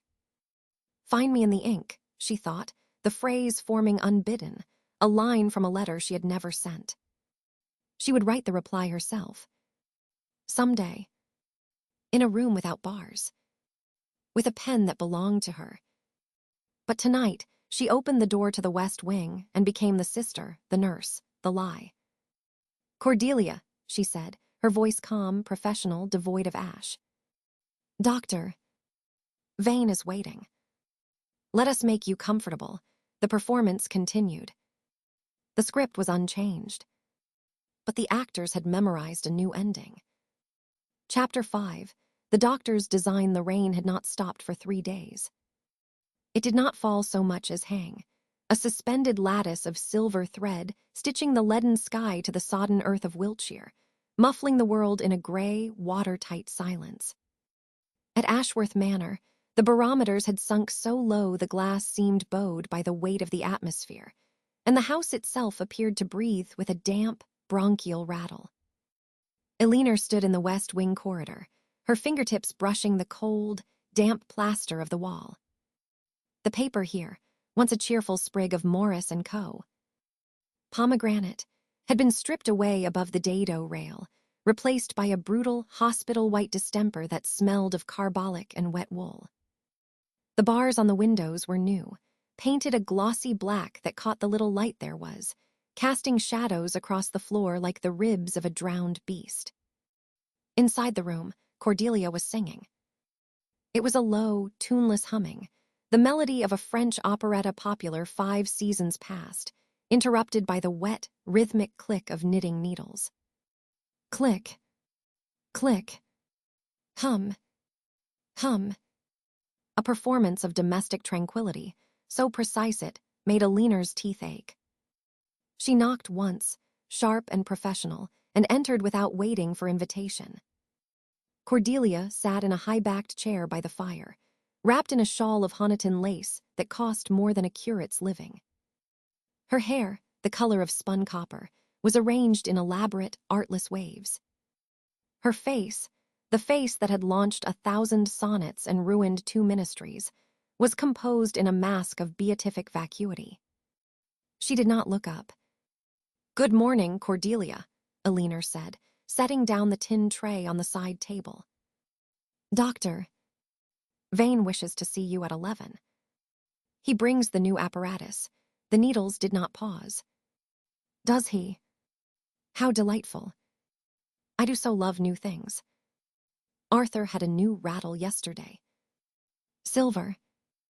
Hugo sent it. He thinks silver prevents convulsions. Or perhaps it prevents questions." A stitch dropped. She caught it with surgical precision. "You look tired, Nell. The shadows under your eyes are the color of bruised plums. You should take a tonic. Doctor, Vane has a tincture of iron and arsenic. It gives the complexion a most fashionable transparency." "I prefer my complexion opaque, thank you," Elinor replied, checking the laudanum bottle on the mantel. The level was exactly where she had marked it with a pencil yesterday. Cordelia's performance extended to her physiology. She spat the doses into the spittoon when Vane turned his back, or palmed them to feed the potted fern in the corner, which was thriving remarkably well on opium. "The Earl arrived an hour ago. He is in the library with Dr. Vane." Cordelia's hand froze.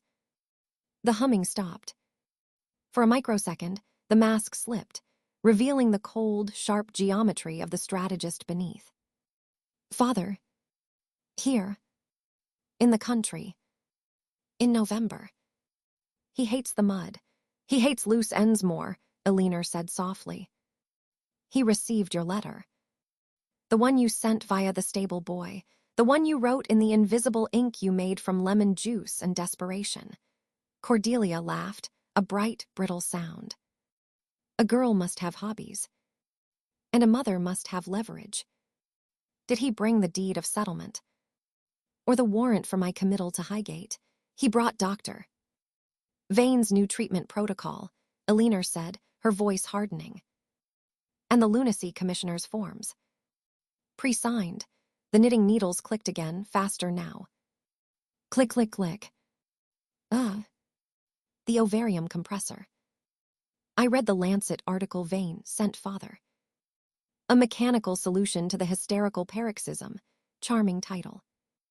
Like a corset for the inside of a woman. He proposes to screw my ovaries into submission, does he? To cure my moral insanity by crushing the seat of my femininity. His words were mechanical restraint of the pelvic viscera to allay nervous excitation, Elinor recited, the medical Latin ash in her mouth. He claims a 70% cure rate in his private practice at the retreat. He omitted the mortality figures from the pamphlet. Of course he did. Dead women tell no tales, and they certainly don't sue for judicial separation. Cordelia set the knitting down.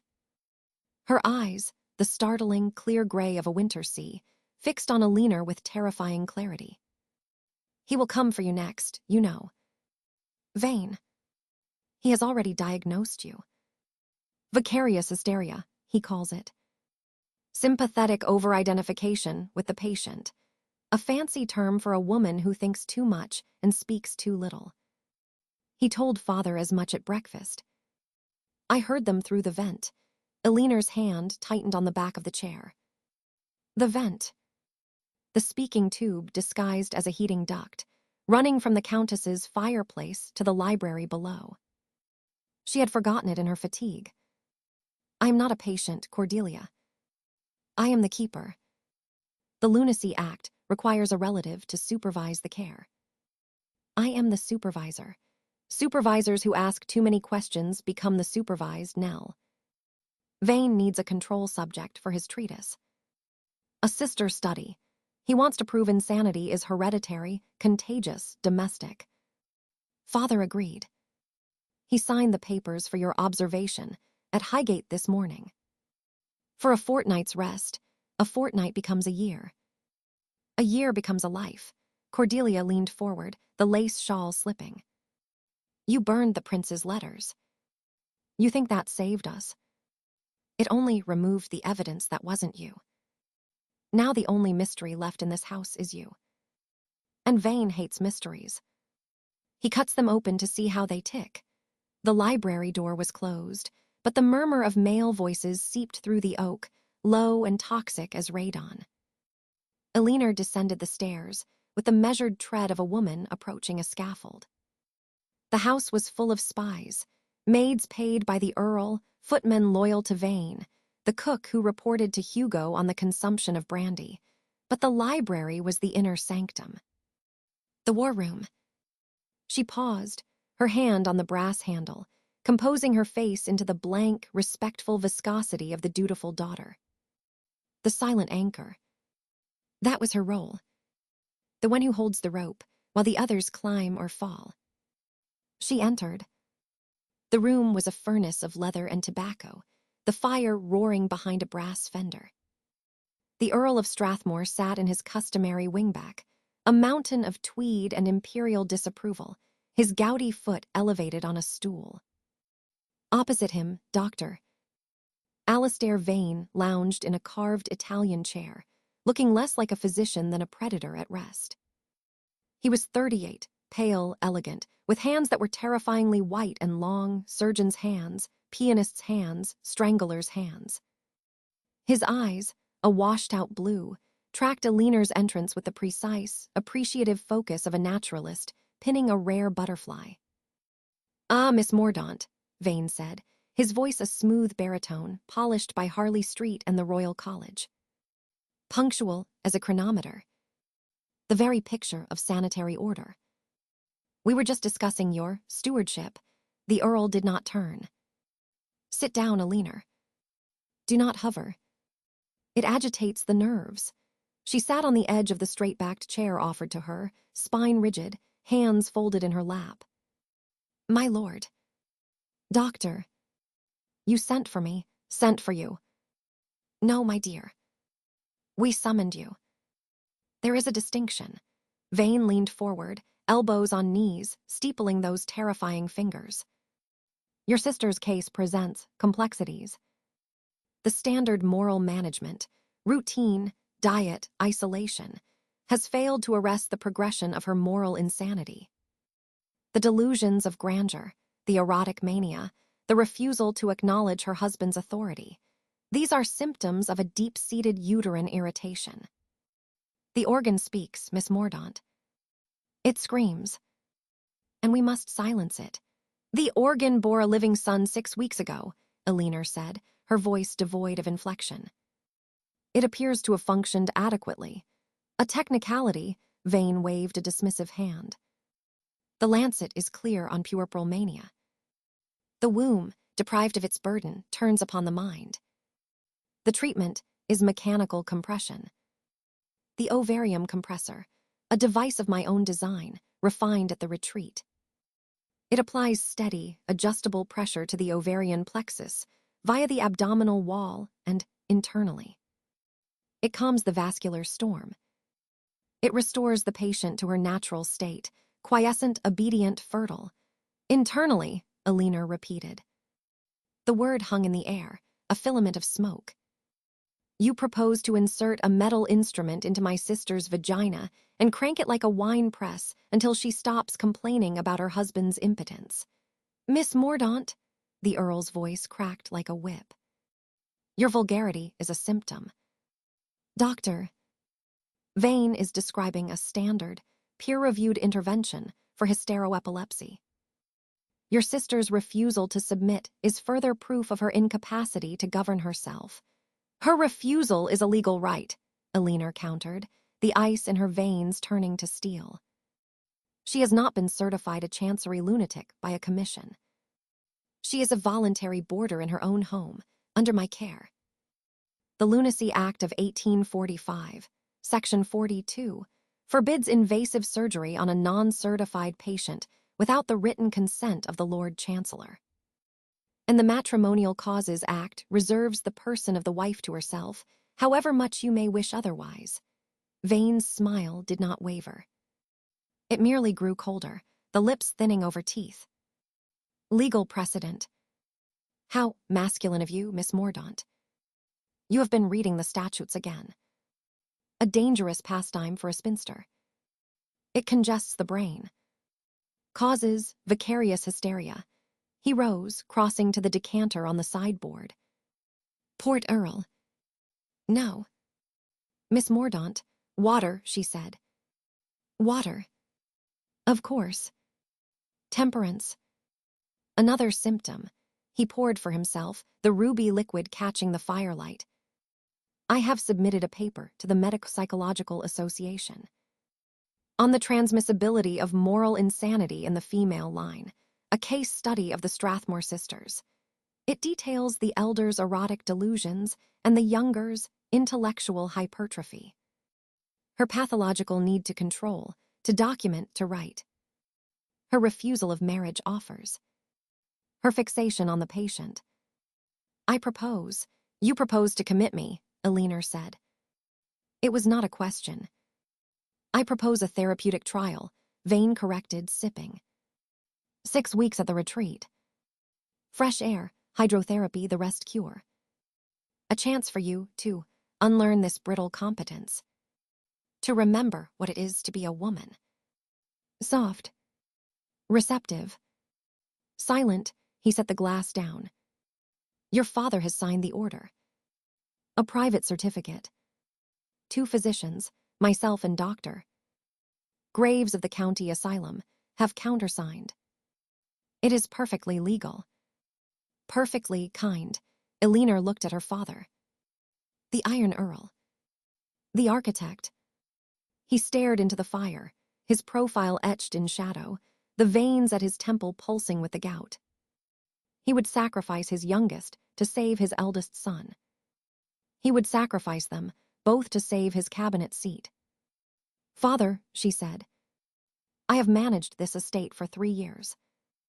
I have managed Cordelia's care, the staff, the accounts, the correspondence. I have kept the commissioners at bay. I have kept the Times at bay. I am the only reason this house is not a smoldering ruin of scandal. And you would send me to a madhouse because I read the law. Because you are the law, Elinor," the Earl said quietly, terribly. "You are the knot that binds the lie. And knots must be cut. Vane will cure you of your attachment to the truth. Then you will return, a docile daughter, and manage the nursery. The heir needs a governess. You are suited to it. It is your destiny, destiny." The word they used for prisons built of stone and expectation. "The compressor," Elinor said, turning back to Vane, ignoring the Earl. "You intend to use it on Cordelia tomorrow. At noon. You told me 11 was a consultation. Consultation is the procedure, Miss Mordaunt. Preparation of the tissues. Dilatation. The instrument requires acclimatization." Vane's eyes gleamed.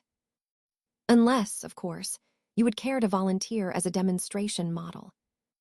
To prove its safety. To show your sister there is nothing to fear." The door behind them opened. Elinor did not turn. She knew the tread. Heavy, deliberate, the heels striking first, a military gait softened by aristocracy. The scent of rain, wet wool, and something sharper.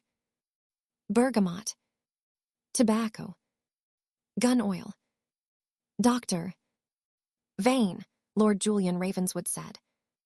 His voice was a low cello note, vibrating in the chest. "I believe the phrase, first, do no harm appears in the Hippocratic Oath. Though I confess my Greek is rusty. Perhaps you could translate the passage regarding cranking metal instruments into a countess for me." Vane's mask of professional benevolence did not slip, but the temperature in the room dropped 5 degrees. "Viscount Kestrel, you are early." The prince's message said. "The prince's message," Julian interrupted, stepping fully into the firelight, "was delivered to me at Brighton by an equerry who looked as if he hadn't slept in a week. I rode the night mail. My horse is currently dying in your stables, Vane. So I suggest you make this brief. He was magnificent," Elinor thought with a savage, internal flare of something she refused to name. Tall, broad-shouldered, his wet greatcoat clinging to a frame that had once carried a saber at Waterloo's Echo in the Crimea. His face was pale, the dark circles beneath his eyes testament to the ride, but his gaze, those eyes, the color of wet slate, were alert, lethal. He wore his power like a second skin, dangerous and effortless. He did not look at Elinor. Not yet. He looked at Vane. "The compressor," Julian said, stopping at the hearth, warming his hands with an affectation of casualness that fooled no one. "I read your pamphlet. Mechanical restraint of the pelvic viscera. Charming. I also read the coroner's inquest on the girl at the retreat last month. Marianne something. A pauper. 15. She died of peritonitis 3 days after your acclimatization. The jury returned a verdict of death by natural causes accelerated by medical misadventure. The transcript was suppressed. But I have friends at the Old Bailey. Clerks. They copy things." Vane's hand tightened on the decanter. "That is a malicious fabrication, my lord. A smear by rival alienists. The girl had tuberculosis of the uterus. She had a torn cervix and a perforated bowel from your dilatation," Julian said softly. "And you have 3 other such cases pending at the Royal College, buried under sealed proceedings. I know because the prince's private secretary, my friend, keeps a file on every man who holds a royal warrant, including the physician extraordinary to the household, which you are not yet. But you want to be, and you threaten me with the prince, Vane sneered, the veneer cracking. You, who are the prince's catamite. His fixer. His spy. I am the prince's friend, Julian corrected, the air pressure dropping further. And I am this woman's friend. He turned, finally, and looked at Alina. The impact was physical. His gaze stripped her bare, peeling back the layers of the silent anchor, the dutiful daughter, the forged handwriting, the burned letters. He saw the terror she had swallowed for 3 days. He saw the trap snapping shut. And I am the Earl of Strathmore's nightmare, Julian continued, turning back to Vane, his voice dropping to a whisper that carried more violence than a shout. Because if you touch one hair on Miss Mordaunt's head, if you so much as lay a speculum on the Countess, without a commissioner's order signed by the Lord Chancellor himself, I will walk into the prince's closet at Marlborough House. I will tell him that his pet doctor, the man he is considering for a knighthood, is experimenting on pauper children and noblewomen alike. I will tell him that the Earl of Strathmore, a cabinet minister, is conspiring to commit his sane daughter to an asylum to cover up a royal bastard. And I will give the Times the engravings of the compressor, the diagrams, the mortality stats. You would destroy yourself, Vane hissed. You are a traitorial correspondence. The prince would. The prince would deny me, disown me, and possibly hang me, Julian agreed, a wolf's smile curving his mouth. But I would take you with me, Alistair. And I would take the Earl. And I would take the whole rotting edifice down. Because I am tired, Doctor. I am tired of being the shadow. And I have nothing left to lose. Do you understand? Nothing. He took a step forward, invading Vane's space, the violence radiating off him palpable as heat. Touch her, Julian said, his voice a blade sheathed in velvet. And the prince hears of your experiments on paupers. Touch her, he glanced sideways, his eyes locking on Alina S., pinning her to the chair, burning through the lies. And I will burn the world to keep you warm. Do we understand each other? Vane's face worked. The calculations flickered behind his eyes. Career, knighthood, the royal college presidency, the prince's favor, weighed against the certainty of this man's ruinous honesty. The surgeon's hands, white and long, curled into fists at his sides. We understand each other, my lord, Vane said, the syllables precise, clipped. The compressor will not be used. The Countess will remain under moral management. Rest cure. Diet. Isolation. As you wish. As she wishes, Julian corrected. Miss Mordaunt is the keeper. The Lunacy Act gives her the authority. You will defer to her medical judgment. You will write in your notes, patient stable. Keeper competent. No surgical intervention indicated, and you will sign it. Vane's jaw muscle jumped. He looked at the Earl. The Iron Earl stared into the fire a moment longer. Then slowly, he lowered his gouty foot. Doctor. Vane. Do as the Viscount says. Draw up the notes. The compressor will be returned to London. We will reconsider the treatment plan in the new year. A wise decision, my lord, Vane said, the defeat swallowed, coated in professional varnish. I shall retire to my rooms. Write my report. He bowed, a shallow, furious arc. Miss Mordaunt. My lord. Viscount. He swept out, the door closing with a sound like a coffin lid. Silence roared in the wake of his departure. The Earl poured port. His hand shook, barely perceptibly. You have made an enemy, Julian. A dangerous one. He has the prince's ear. Vane has the prince's ear, Hugo has the prince's purse, and you have the prince's secrets, father, Julian said, not turning from the fireplace. I have the prince's respect. Barely. But it is enough for today. He exhaled, a long, shuddering breath, the adrenaline fading, leaving exhaustion in its wake. He will try again. With you. With Cordelia. With the law. I know the law, Elinor said. Her voice sounded strange to her own ears. Raw. Unanchored. Julian turned. The wolf vanished. In its place stood a man of 32, bone-tired, his coat sodden, his cravat askew. He looked at her, as if she were the only solid thing in a spinning world. Do you? He asked, crossing the rug in 3 strides. He stopped before her chair, close enough that she could smell the rain and the horse and the bergamot. Close enough to see the pulse, hammering at the base of his throat. Do you know the law that says a man can ride through the night, risk his career, his neck, his soul, for a woman who has spent 10 years writing his letters for another woman? Do you know the statute for that, Elinor? She looked up at him. The silent anchor. The forger.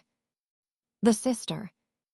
The woman who had loved him in the dark, in the ink, in the syntax. There is no statute, she whispered. Only precedent. And the precedent is ruin. Then let us be ruined, he said, his hand rising, hovering an inch from her cheek. He did not touch. He asked with his fingers. Let us be ruined together. Here. Now. In this library with your father watching, the Earl coughed. A dry, rattling sound. I am going to the stables. To check on the Viscount's horse. And the brandy. He rose, heavy and slow. Elinor. The papers for your rest cure are on my desk. Burn them, he left. The heavy door boomed shut. They were alone. The fire popped. A log shifted, sending a cascade of sparks up the chimney.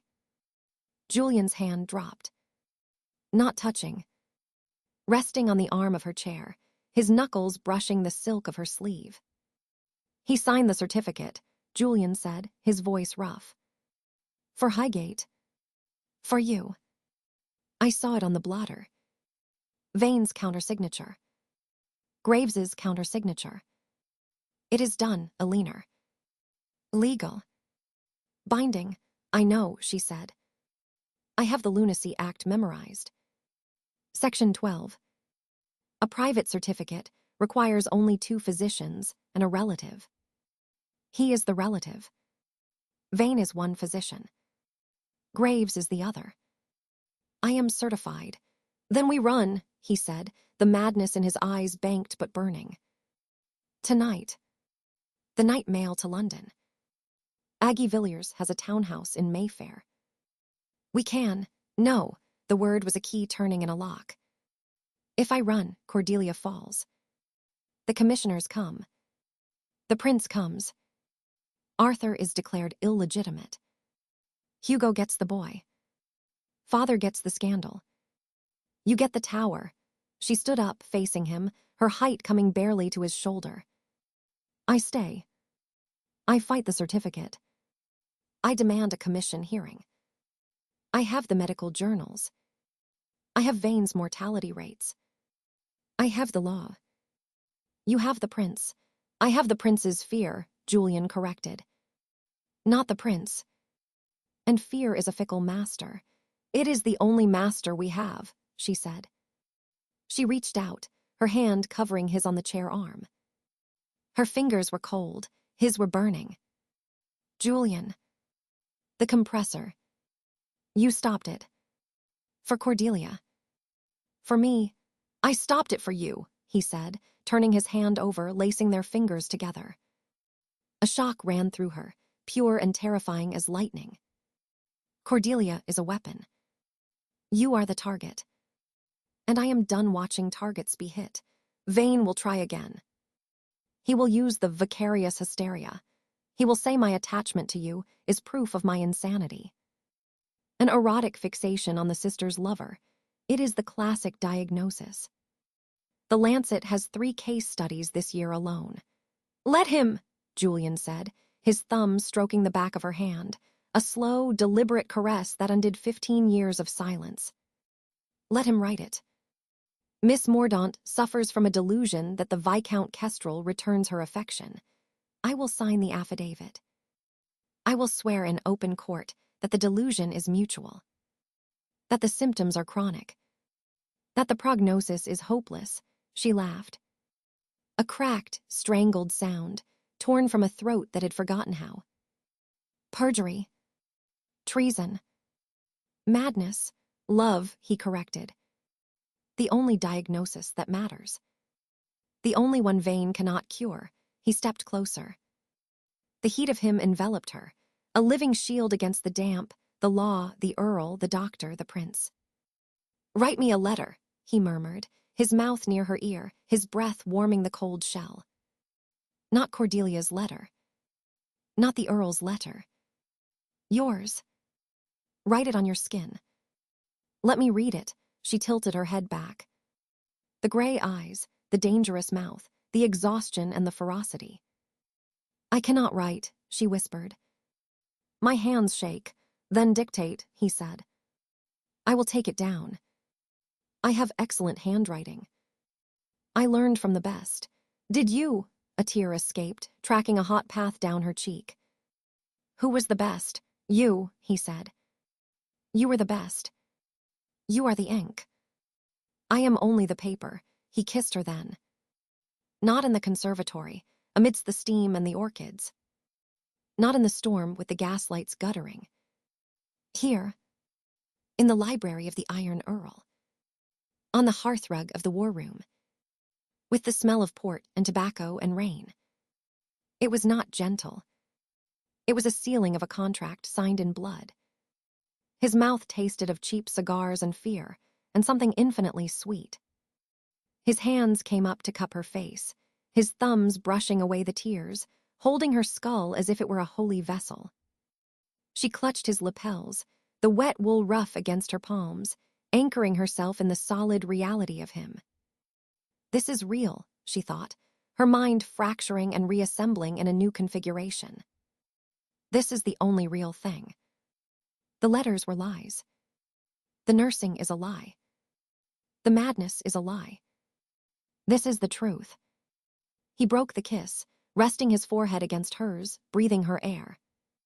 The certificate, he said against her lips. I will break it. I will go to the Lord Chancellor myself. I will wake him at midnight. I will tell him the Earl of Strathmore is committing his daughter to silence a royal scandal. He will quash it. He must, and Vane will be distracted. I have a dossier on the retreat. The pauper graves. The unlicensed dissections. I will send it to the Medical Times tomorrow. Anonymously. He will be fighting for his license, not your committal. And the prince, Julian pulled back just enough to see her face. His expression was grim, resolved. The prince gets what he wants. A quiet countess. A legitimate heir. A silent viscount. But he does not get you. And he does not get me. Not anymore. He reached into his coat pocket, pulling out a folded square of paper, worn soft at the creases. He pressed it into her hand. What is this? The letter, he said. The one you dictated. In the dark. 3 years ago. I am not hers. I never was. You wrote it for her. I kept it. I memorized it. I have carried it in my pocket through the Crimea, through Brighton, through every bedchamber and ballroom. It is the only true thing I own. Elinor unfolded the paper. Her handwriting. Her syntax. Her soul bared in the dark. I write his letters. I write his heart. I am the ghost in the machine. And I am tired of being dead. She looked up at him, the paper trembling in her fingers. You kept it, she said. I keep all your words, Elinor, Julian Ravenswood said, his voice a vow. Every single one. Wait for me. I am going to London. I am going to burn the certificate. I am going to break Vane. I am going to tell the prince to go to hell. And then, he said, pressing a kiss to her fingertips, to the paper, to the pulse in her wrist. I am coming back. To the conservatory. To the glass. To the clear light. To write the next chapter. With you. He left her there, standing in the library of lies, holding the only truth in her hands. Outside, the rain finally broke. A single shaft of pale November sun pierced the clouds, striking the window, gilding the dust motes dancing over the legal texts on the shelves. Eleanor Mordaunt read her own words.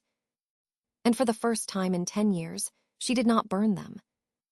Chapter 6. The royal command. The rain did not fall so much as suspend itself in the Wiltshire air, a gray, breathing membrane between heaven and earth that muffled the sound of hooves on the drive until the carriage was nearly upon them. It was not the family coach, nor the doctor's gig, nor even the heavy lumbering wagon that brought coals and casks.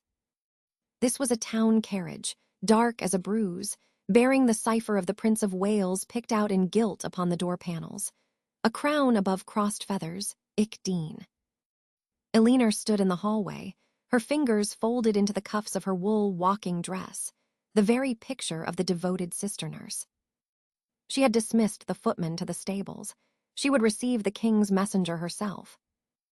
It was a small rebellion, and a dangerous one, but the servants talked. If the footman saw the royal cipher, the village would know by nightfall that the crown had come to Ashworth. Gossip was a disease far more contagious than the puerperal fever Cordelia was supposed to be dying of. The great front door swung inward before the knocker could fall. A blast of wet, cold air slapped the portraits on the walls, ancestral Strathmores in gilded frames, staring down with the blank indifference of the damned. The man who stepped across the threshold was not a footman. He wore the undress uniform of an equerry, dark blue cloth strained over a thickening waist, gold braid tarnished by London soot. His face was the color of cold porridge, his eyes pale and watery behind gold-rimmed spectacles. He carried no dispatch box, only a wet umbrella and the absolute, crushing weight of the state. "Miss Mordaunt," he said. His voice was a dry rustle of paper. "Captain Fitzroy, equerry to His Royal Highness. I am instructed to convey the Prince S. solicitude. For the Countess of Ashworth, Captain Fitzroy." Eleanor did not curtsy. She inclined her head, the angle precise, aristocratic, denying him the satisfaction of a servant's bob. "His Royal Highness's solicitude is noted." The Countess rests. "Doctor, Vane has forbidden visitors. Agitation, you understand. The nerves, Doctor." "Vane," Fitzroy repeated, tasting the name like a sour wine. "A most devoted servant of the crown. The prince holds his opinions in high regard. Particularly his discretion." The threat landed with the subtlety of a sledgehammer. Eleanor's pulse gave a single, hard leap against her ribs, but her face remained a mask of porcelain and paint. "Discretion is the first virtue of a physician, Captain. The second is obedience to his patient. Shall I take your card to the Earl in London? Or to Sir Hugo in the stables? He is breaking a colt. He dislikes interruptions." Fitzroy's thin lips stretched. It was not a smile. "I have no business with the baronet, Miss Mordaunt. Nor with the Earl, though I left him a calling card at Strathmore House this morning. My business is with Lord Ravenswood. The Prince requires his immediate attention. In the library. Now," he turned, dripping on the Aubusson, and strode toward the library doors as if he owned the house. Perhaps, Eleanor thought, the Prince did. She followed him, her steps silent on the carpet. The library was Julian's domain now.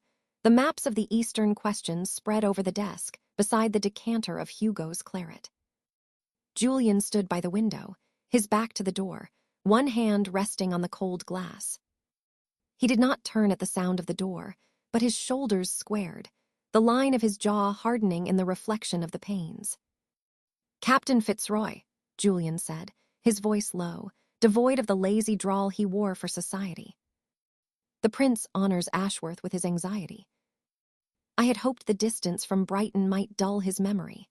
His Royal Highness possesses a memory like a ledger, my lord, Fitzroy said, closing the door firmly behind him. He did not sit. He recalls, with perfect clarity, the letters the Countess wrote from the pavilion. He recalls the intimacies detailed therein. He recalls, most pressingly, that certain pages are missing from the correspondence returned to Carlton House. Julian turned then. His face was pale, the dark circles beneath his eyes bruised deep by sleepless nights. The Countess was delirious, Captain. She wrote nonsense. Fairy tales of dragons and golden apples. I burned the lot in the great 3 nights past. You are welcome to sift the ashes. A convenient fire, Fitzroy said. The prince is not a fool, Lord Ravenswood. He knows the Countess is not mad. He knows the baronet is sterile. He knows the child is yours. What he does not know, what he must never know, is the extent of his own implication in the lady's confidences. The prince requires a guarantee. A bond of silence that transcends honor. And if I refuse to be bonded, Julian asked, his hand tightening on the back of a chair. Then the prince will be forced to conclude that Lord Ravenswood has become a liability, Fitzroy said, his voice dropping to a whisper that carried further than a shout. A man with your diplomatic connections, your access to the Foreign Office ciphers, your friendship with the heir apparent. A man such as you, compromised by a bastard heir and a mad countess, becomes a target for every foreign power in Europe. The prince protects his friends, my lord, but he destroys his risks. Efficiently. Quietly. Usually in a hunting accident or a sudden apoplexy in a gentleman's club. The silence stretched, thick and choking as the rain outside. What guarantee does the prince require? Julian asked. Fitzroy reached into his coat and withdrew a single sheet of vellum, folded crisp. He laid it on the desk beside the maps. A statement. In your hand. Affirming the Countess's insanity. Affirming the baronet's paternity. Affirming that you have never, at any time, engaged in treasonable correspondence with the Countess regarding the succession. You will sign it. You will witness the Countess's transfer to Dr. Vane's retreat in Highgate, where she will remain. Comfortable. For the duration of her natural life. And you will ensure the sister's compliance. My sister, Julian's voice sharpened. Miss Mordaunt, Fitzroy corrected, with a slight mocking bow of his head. The keeper. The anchor. She holds the reins of this household. She holds the keys to the West Wing. She holds the remnants of the correspondence. Do not insult me by denying it. The prince requires her silence. And he trusts a woman's silence best when it is purchased with a man's attention. He let the word hang in the air, ugly and explicit. You are to seduce her, Lord Ravenswood, Fitzroy said, the spectacles glinting. Thoroughly. Publicly enough to be witnessed by the servants, privately enough to bind her conscience. A ruined woman keeps secrets better than a virtuous one. The prince believes you have the aptitude. He remembers the Villiers girl. The actress in Paris. He knows your method. Apply it here. Secure the sister. Secure the succession. Secure your own future. Fitzroy turned on his heel. I shall return in a fortnight for the signed paper. Good day, my lord. The door clicked shut. The sound of the carriage wheels crunching on the gravel receded, swallowed by the rain. Julian stood motionless for a long moment. Then, with a violence that made a leaner flinch in the doorway, he swept the vellum from the desk. It fluttered to the hearthrug, unheeded. He poured claret into a glass, his hand shaking so violently the burgundy slopped over the rim, staining his cuff. He drank it in one gulp, the muscles of his throat working furiously. He knows, Julian said to the fire. He knows everything. And he owns me. Elinor stepped into the room, closing the door softly behind her.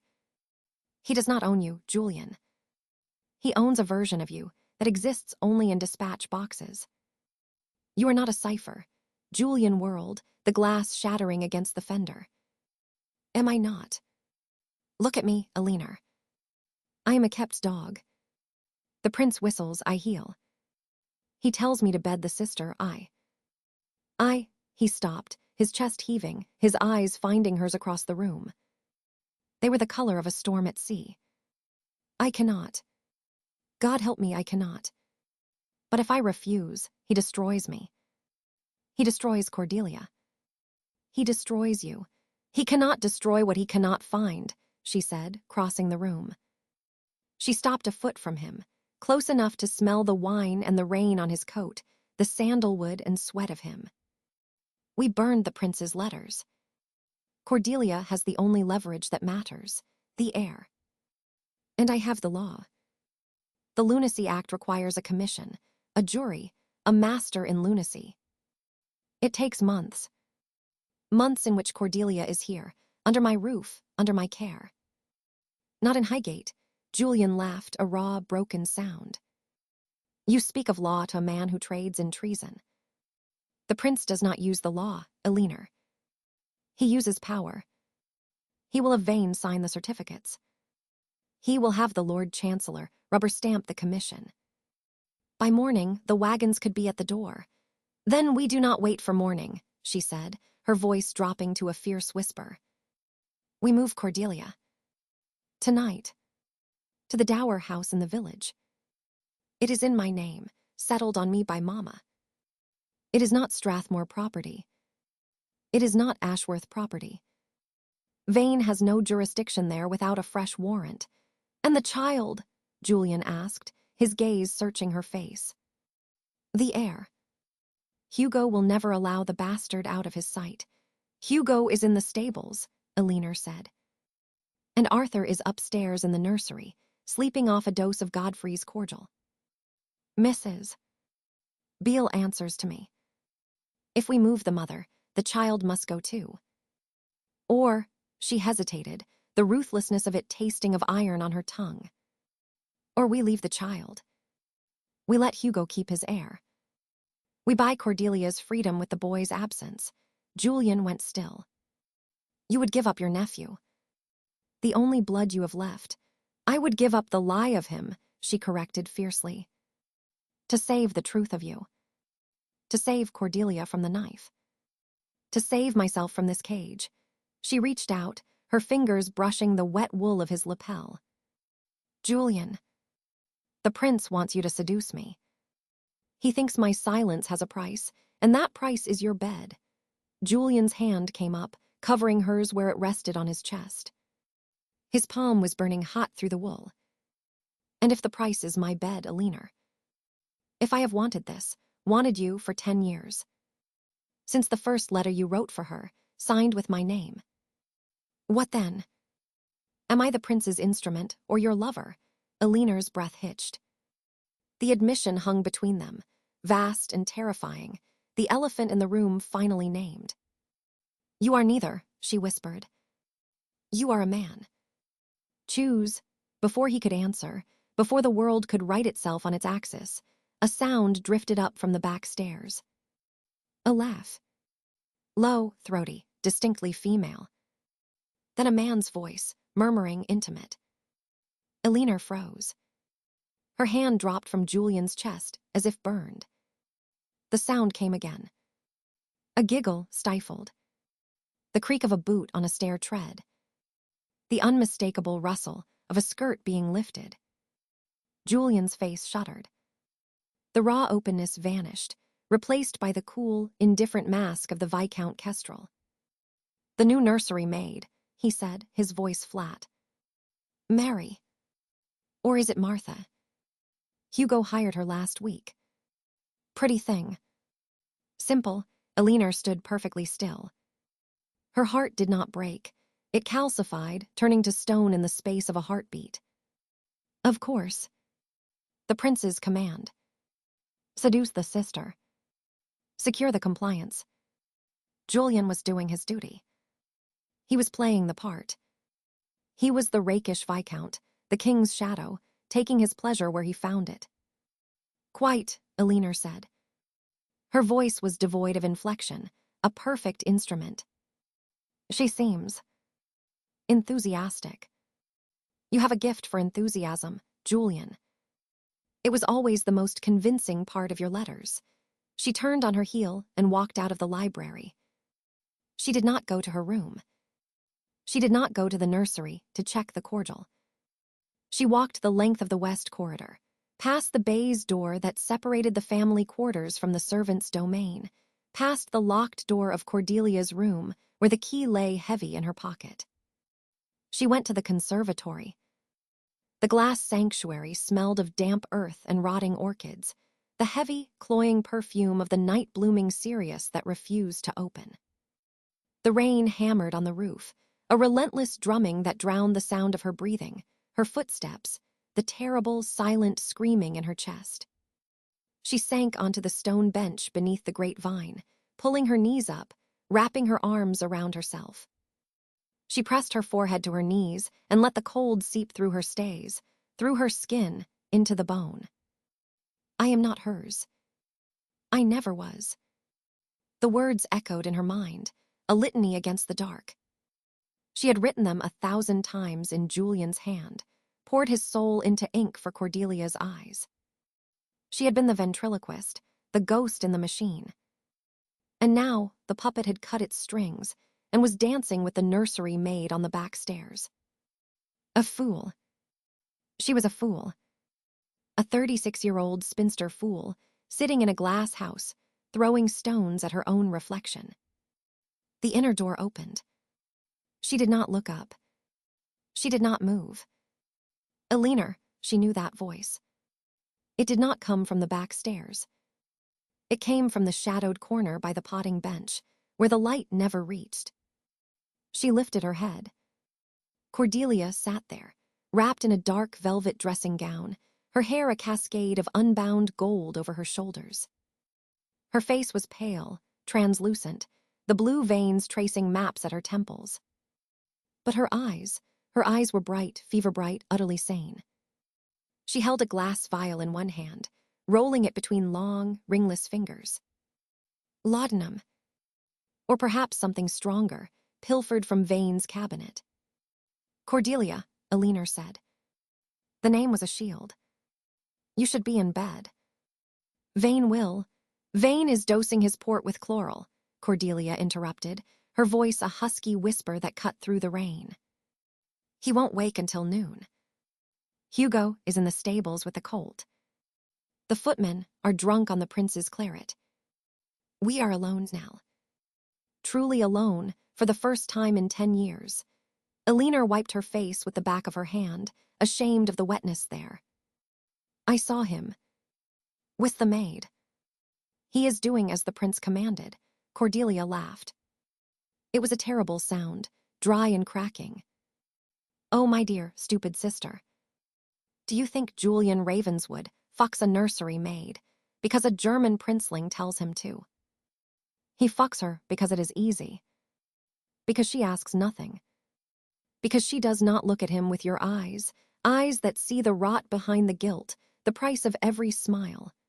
She leaned forward, the vial catching the dim gaslight. He has been in love with you since you were 18 and correcting his Latin. He wrote you into every letter I sent him. He knew. He knew it was your syntax, your rhythm, your soul on the page. He fell in love with the ghost writer, Nell. And he has hated himself for it, so he beds the maid to prove he is still the rake, still the monster, still his. Elinor stared at her sister. The mask of the invalid had slipped, revealing the architect. You knew, Elinor breathed. All this time. You knew it was me, he answered. I dictated the replies, Nell, Cordelia said softly. Or have you forgotten? I told you what to write. Tell him I miss him. Tell him the baby kicks. Tell him I am dying.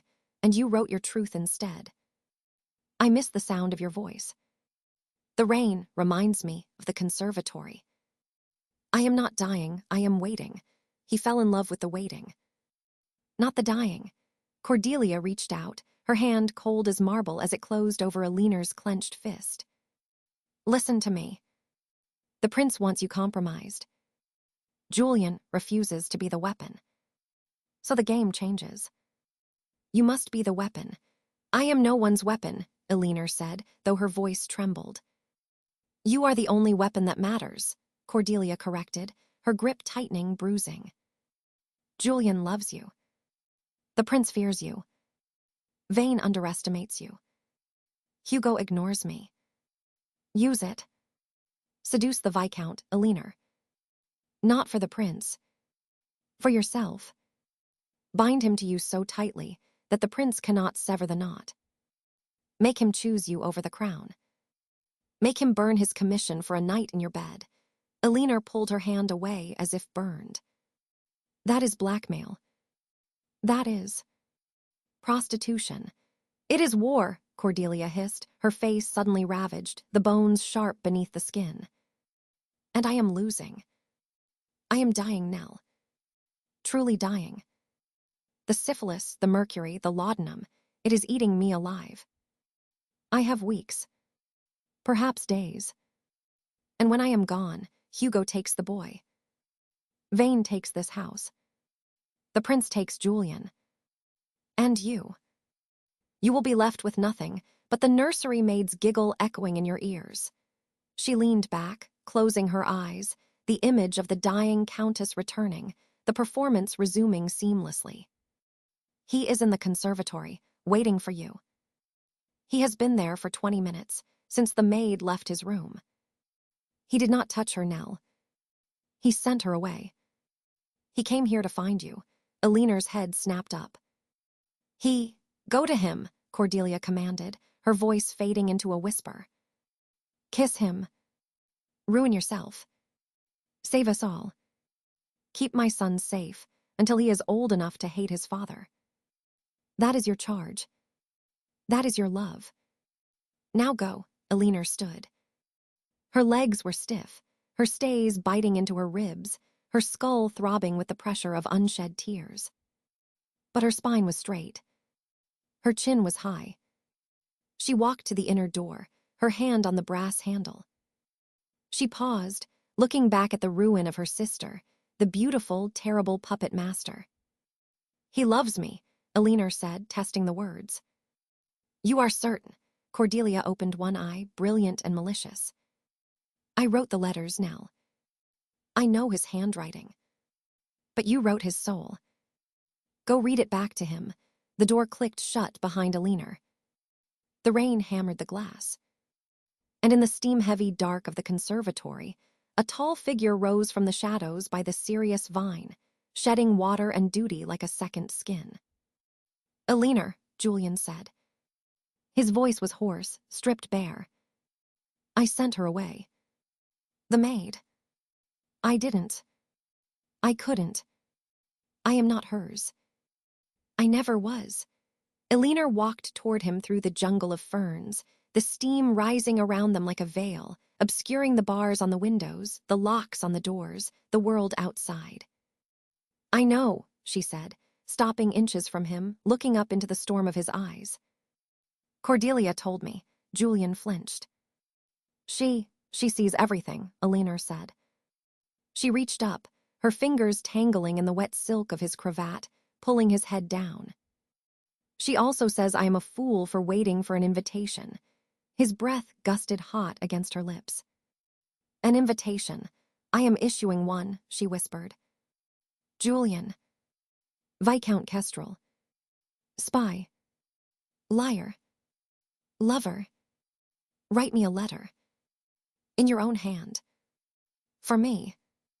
No dictation. No cipher. Just us. His hands came up to cup her face, rough and trembling. What does it say?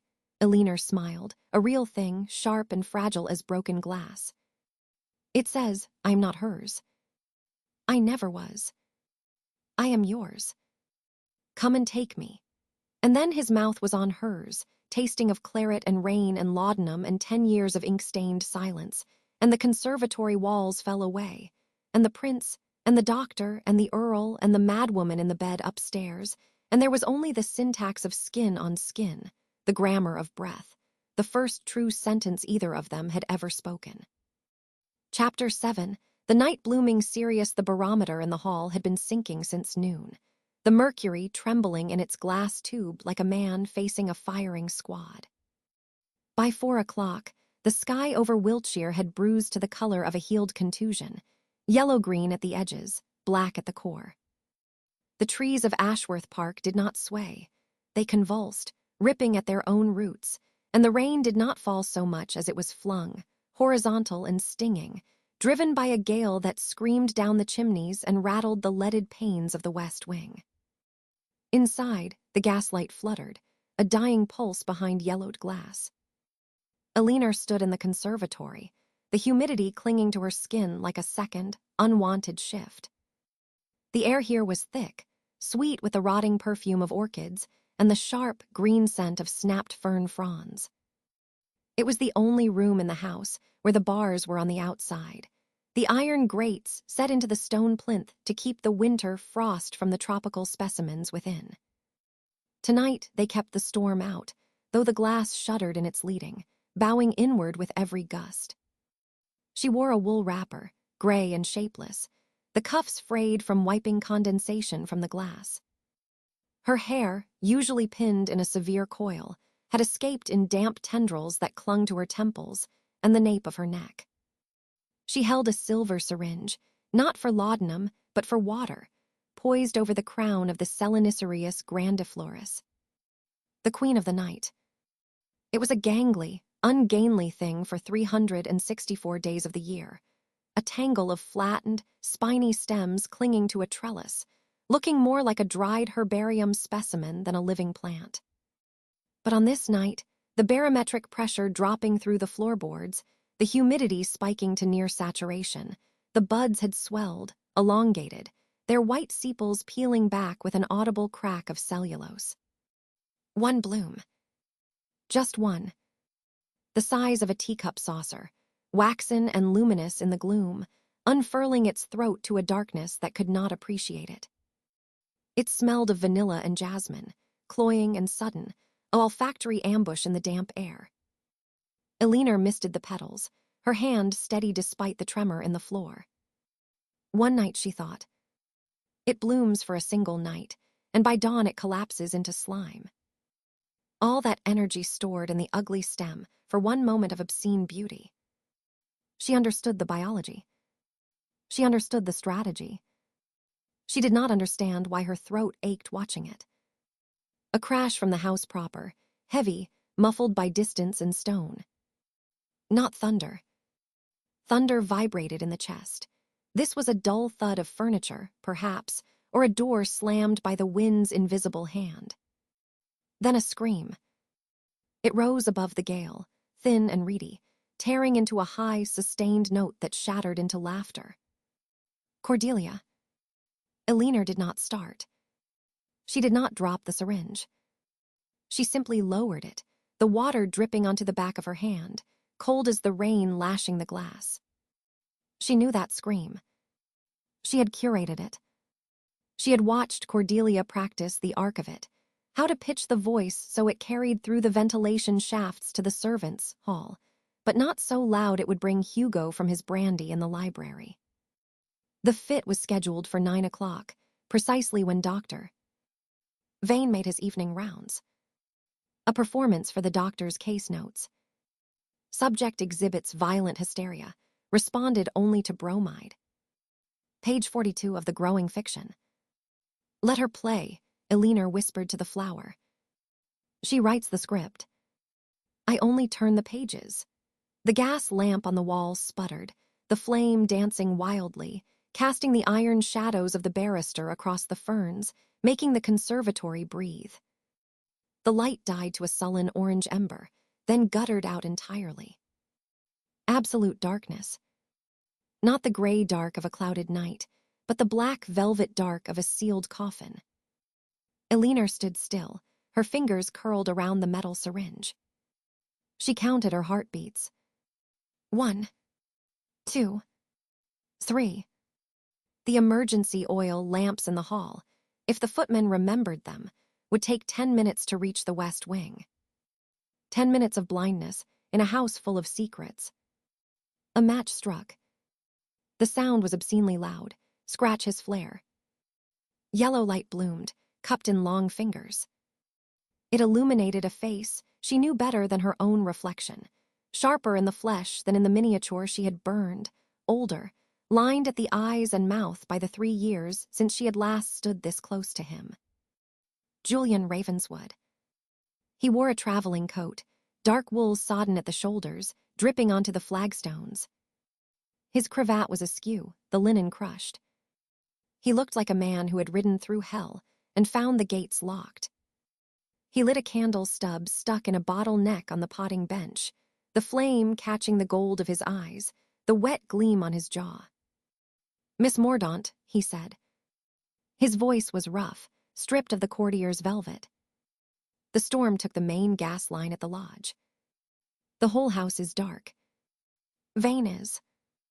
Downstairs, Elinor blinked, her vision adjusting. "Doctor." "Vane is dosing the Countess. Drugging her wine, more likely. Chloral hydrate in the claret.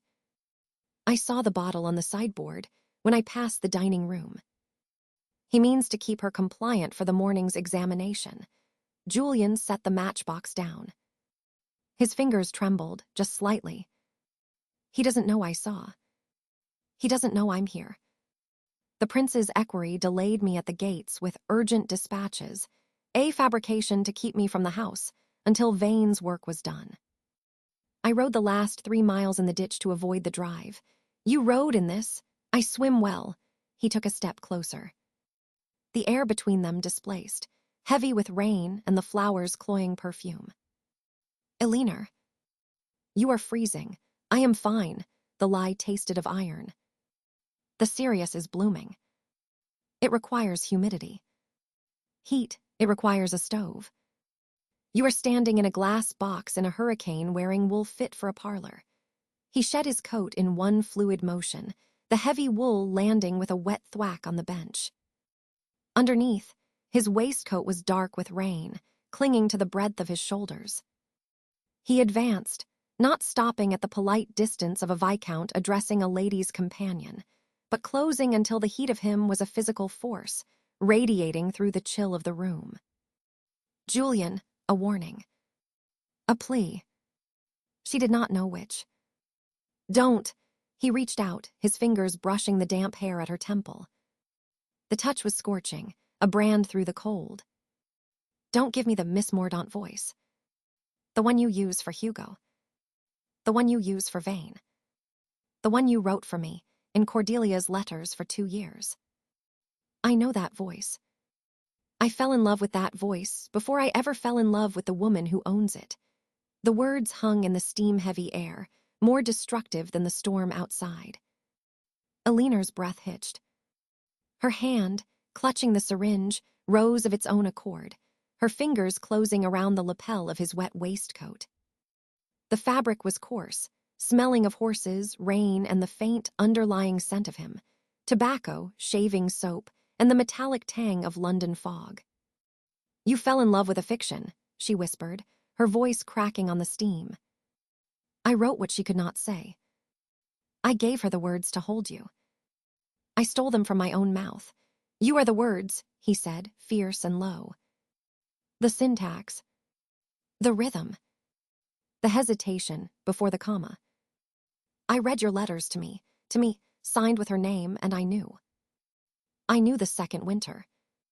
The handwriting was hers, forged perfectly, but the soul was a stranger's. A stranger I wanted to know more than the woman in my bed." He cupped her face, thumbs wiping the rain, or tears, she could not tell, from her cheekbones. "I came back for the air. For the prince. For the damnable game. But I stayed the night at the inn in the village, watching the lightning, Because I couldn't bear to walk through that door and not see you. The real you. Not the nurse. Not the sister. The author. I am not an author, she gasped, her hands fisting in his waistcoat, pulling him down, anchoring herself to the only solid thing in a world of gaslight and shadows. I am a ghost. I haunt my own life. Then let me exorcise you. The kiss was not a meeting of lips. It was a collision. It tasted of rain and laudanum, the faint, bitter ghost of it on his mouth from the brandy he must have swallowed at the inn, and the desperate, copper heat of blood when teeth caught a lip. It was biting and sucking, and the wet slide of tongues speaking a language older than the letters she had forged. His hands left her face, tangling in her hair, tearing the pins free so the coil collapsed in a dark wave over his knuckles. Her syringe clattered to the flagstones, forgotten, the glass barrel shattering. She stumbled back against the cold glass of the conservatory wall, the iron bars pressing into her spine through the wool, and he followed, pinning her there, his body a furnace against the winter. His knee drove between hers, his hips locking her in place, and the sheer, terrifying weight of him, his desire, his knowledge, his danger, crushed the air from her lungs. I wrote every word she sent you. She tore her mouth from his, gasping against his jaw, her teeth scraping the stubble. Every declaration. Every plea. The sonnet on the terrace. The note in the glove.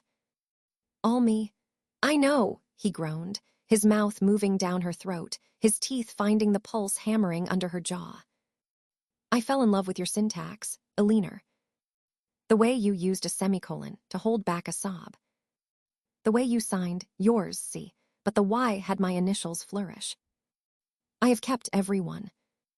I have them memorized. I have you memorized. His hands moved to the throat of her wrapper, fingers clumsy with urgency, finding the buttons. Write me a letter now. In your hand. For me. No cipher. No sister. Just this. Yes, she hissed, arching into the cool glass as his hand found the heat of her breast, the wool rough against her skin, the contrast a torture. Yes. Here. Now. The flower behind them exhaled its singular, fatal perfume, thick as incense in the confined space. The storm hammered the roof, a relentless drum roll. The gas lines groaned in the walls, trying to breathe. And in the deep shadow cast by the massive ficus elastica in the corner, the rubber plant Cordelia had insisted on importing from Kew, the one with leaves broad as platters, a pair of eyes watched. They did not blink. They did not widen in shock. They held the steady, calculating gaze of a hawk, watching a mouse dance in the open field. Cordelia Mordaunt, Countess of Ashworth, pressed her hand to her mouth, not to stifle a gasp, but to hide the curve of her lips. The fit had passed. The chloral hydrate vein had slipped into her claret sat untouched on the dining room's sideboard. She had poured it into the fern pot when his back was turned. She was not drugged. She was not dying. She was not even particularly mad, not in the clinical sense Vane diagnosed. She was bored. And she was winning. She watched her sister, plain, stoic, devoted Eleanor, come undone in the arms of the only man who had ever mattered. She watched Julian Ravenswood, the king's shadow, the spy, the rake, shed his armor for a woman who had spent a decade pretending to be someone else. Perfect, Cordelia thought, the cold calculation cutting through the humid heat. Let them think they have betrayed me. Let them drown in the guilt of it. Let Julian compromise himself with the sister, rendering his testimony regarding my madness suspect. Let Alina ruin her reputation as the sainted nurse, making her testimony equally tainted. She withdrew a small, leather-bound notebook from the pocket of her dressing gown, the one she kept hidden behind the loose panel in her bedroom wall. She clicked her pencil, the sound inaudible over the storm and the wet sounds of the kiss. Entry 14, October, she wrote in the neat, slanting hand that Alina had taught her to mimic. The midpoint. The players have moved to their designated squares. The queen, myself, remains off the board observing. The bishop, Julian, has taken the knight, Aliner. Check is inevitable. The king, Hugo, sleeps. The rook, Vane, prepares the scaffold. All according to design. She snapped the book shut.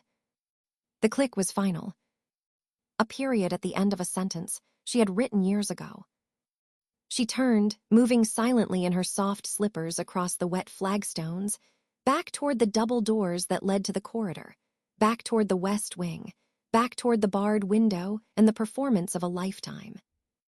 Behind her, in the glass sanctuary, the night blooming Sirius reached its full, obscene glory, white and luminous in the dark, pollinated by the storm and the sins of the living. And Aliner Mordaunt, clinging to the bars, kissed the man who had read her soul in the margins of another woman's letters, and thought, for the first time in her life, I am no longer writing the story. I am living it. She did not see the shadow detach itself from the doorway. She did not see the flash of white paper in a pale hand. She felt only Julian's heart hammering against her ribs, matching the rhythm of the rain, and for a single, blazing second, the syntax failed her entirely. There were no words. Only the kiss. And the dark. Chapter 8, The Resurrection, the miracle arrived on a Tuesday, wearing the scent of violet water and the rustle of fresh taffeta. Aliner had spent the previous night in the chair by the nursery fire, the infant Arthur warm against her chest, the ledger of Cordelia's symptoms balanced on her knee. She had been charting the Countess's pulse, her refusal of food, the volume of her ravings, data for the inevitable inquest, ammunition for the defense she was building in her head against Dr. Vane's knives. Dawn had found her asleep in the stiff-backed chair, a smudge of ink on her forehead, the pen still clenched in her fist like a weapon. She woke to silence. Not the usual silence of Ashworth, the heavy, dust-mote silence of a house holding its breath, but a sharp, sterile quiet. The screaming had stopped. The pounding on the barred door of the west wing had ceased. The wet, hacking cough that had rattled through the ventilation shafts for 3 months was gone. Aliner laid Arthur in his cot, the motion automatic, her body moving before her mind had caught up. She smoothed the cambric blanket, her fingers trembling for the first time in weeks. She knew that silence. She had curated it, fed it, drugged it into existence with placebo drafts and sheer force of will. But this silence was not of her making.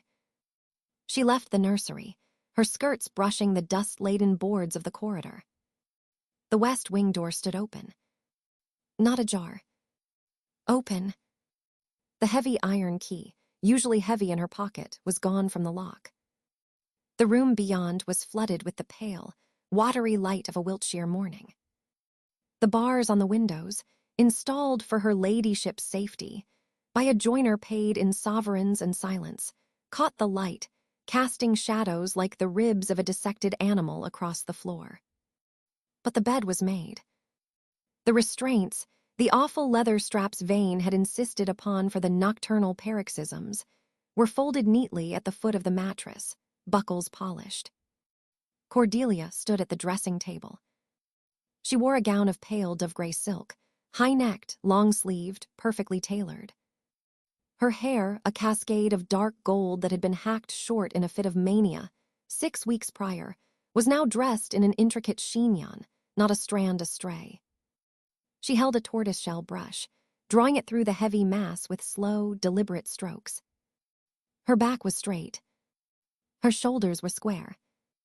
The perpetual flush of fever had vanished, leaving skin of a translucent, porcelain pallor.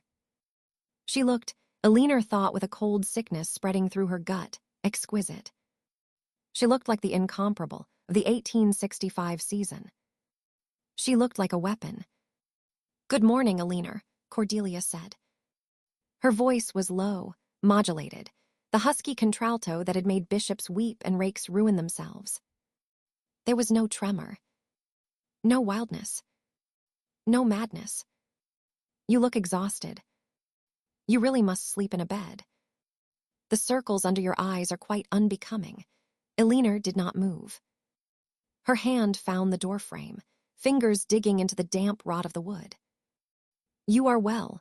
I am sane, Cordelia corrected, setting the brush down with a soft click. She turned. Her eyes, those terrible, clear blue eyes, were devoid of the glassy, dilated horror of the last 100 days. They were sharp, calculating, alive. A distinction you, of all people, should appreciate. Madness was a performance, dear sister. Sanity is a decision. I have decided. The separation, Elinor whispered. The words tasted of ash. You swore you would never file for judicial separation. Drag Hugo into court. Expose the heir's bastardy to the light of day. Cordelia smiled. It was a terrible thing, that smile. It did not reach her eyes. I swore I would never divorce him. A divorce requires proof of adultery, and proof requires me to name the father. A judicial separation requires only cruelty or desertion. Hugo has been cruel. Vane's treatment saw to that, and he has deserted me for his stables. It is clean. It is quiet. And it gets me out. Out! Elinor stepped into the room, her heels loud on the floorboards.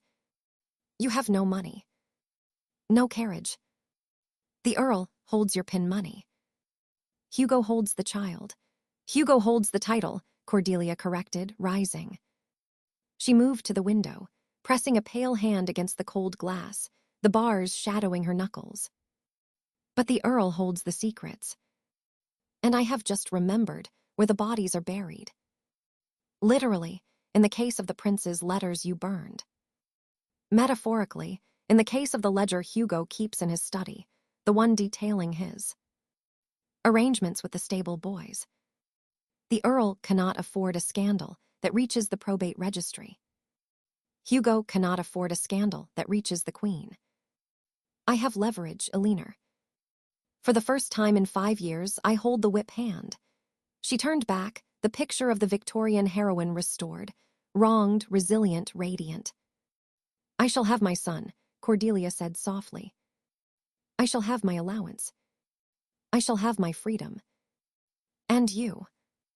You shall have the gratitude of a grateful sister. And Julian, the name tore from Elinor's throat. What of Julian? Cordelia's head tilted, the bird-like gesture she used when scenting a lie. Julian. Julian is the price, is he not? The pawn the prince moves to protect the king. Did you truly think the Prince of Wales would allow a viscount, his friend, his procurer, to walk away with the knowledge of a royal indiscretion tucked into his waistcoat pocket? The air left Elinor's lungs. The prince knows. The prince orders, Cordelia said, and there was a flicker of something ugly, triumph perhaps, or envy. A royal equerry arrived an hour ago. While you slept. Julian has been recalled to London on a matter of urgent state security. Treasonous correspondence, I believe the charge reads. Letters to foreign power. A fabrication, of course, but the Tower does not traffic in of course. He is in custody. By nightfall, he will be in the Tower, or on a ship to some fever-ridden consulship in the Dardanelles. The prince is thorough. Elinor moved. She didn't remember deciding to move. One moment she was by the door. The next, her hands were fisted in the gray silk at Cordelia's shoulders, shaking her. You did this. You told them. You traded him. Cordelia did not resist. She did not flinch. She simply looked at Elinor, her eyes wet suddenly, impossibly, with tears that looked entirely genuine. I traded a rake for my son, Elinor. I traded a man who never loved me for the only thing in this world that is mine. Would you not have done the same? Have you not done the same? Every letter you forged, every draft you measured, every night you sat in the dark, you traded your life for mine. We are the same, you and I. We are merchants of flesh and ink. Do not pretend your hands are clean because you weep over the merchandise. Elinor released her, staggering back. The room spun. The bars on the window seemed to thicken, closing in. Cordelia smoothed the front of her bodice, the tears vanishing as if wiped by an invisible hand. "Now, if you will excuse me, I have a solicitor to instruct. Mr. Pettifer is waiting in the library. He finds the Lunacy Act fascinating reading. Specifically, the sections regarding the release of a patient deemed cured by the attending physician. Vane will never sign a certificate of sanity," Alina gasped. "He needs you insane. He needs the case study. Doctor." "Vane," Cordelia said, picking up her reticule, "has just received a very generous check from my father's private purse, and a promise of a knighthood if his moral management treatise receives the royal seal. He signed the papers 20 minutes ago. He is currently in the conservatory, packing his instruments. He sends his compliments and a warning. He suggested to the Earl that your nerves are dangerously overwrought. Vicarious hysteria, I believe he called it. A hereditary taint." The Earl agreed. The door behind Alina opened. She didn't turn. She knew the tread. Heavy, deliberate, smelling of carbolic acid and expensive tobacco. "Miss Mordaunt, doctor." Vane's voice was smooth, cultured, the voice of a man explaining a necessary amputation. "If you would come with me. The Earl is waiting in the study. We have a carriage at the front door. The retreat at Highgate has a suite prepared for you. Very pretty. A view of the gardens. You can continue your studies there. I believe you were reading Maudsley. I have a first edition in my library." Alina turned. Her face was a mask. She had practiced this mask for 10 years. It was the face she wore when Hugo stumbled in drunk, when the Earl raged, when Cordelia screamed. It was the face of the statue that does not bleed. "I am not a patient," she said. "I am the Countess's keeper.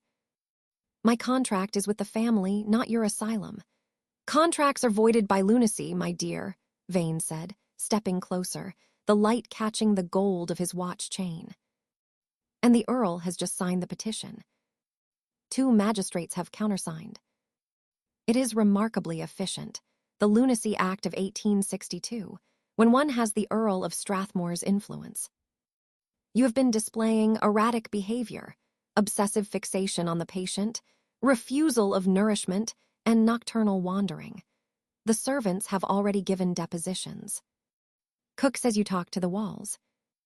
The under-housemaid says she saw you trying to climb the roof.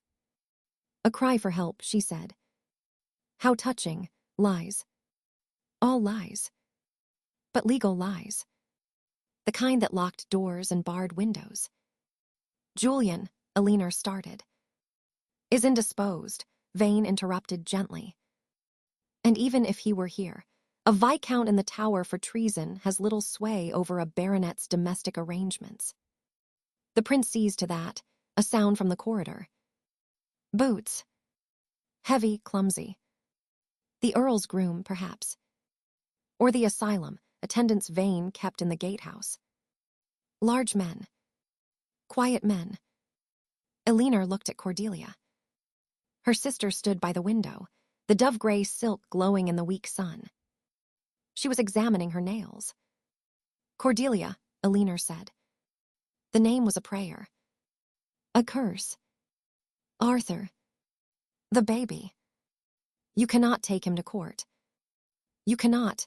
I am not taking him to court, Alina, Cordelia said, not looking at her. I am leaving him here.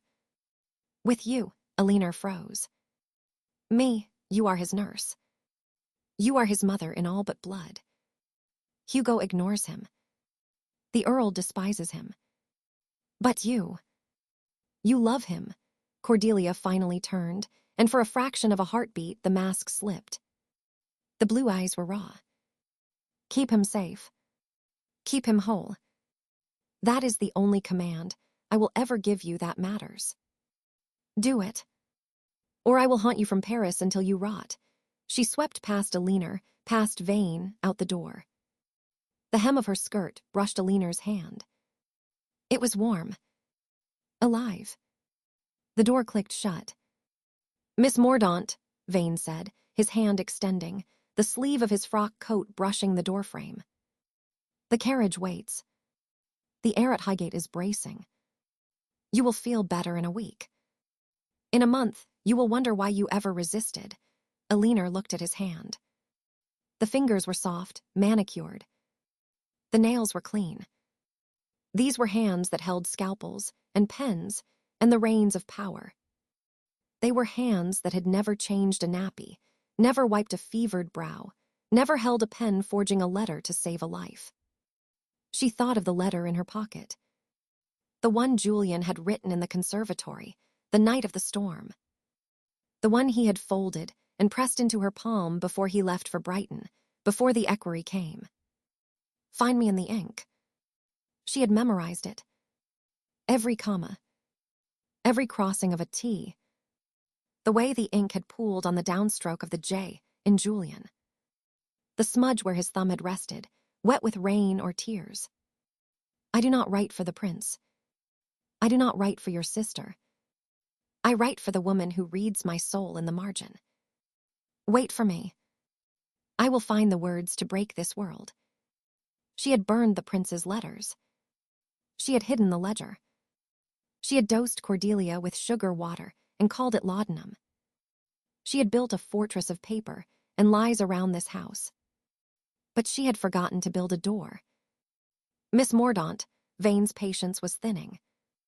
The shadow of the attendants loomed in the hallway, a darkness against the gaslight.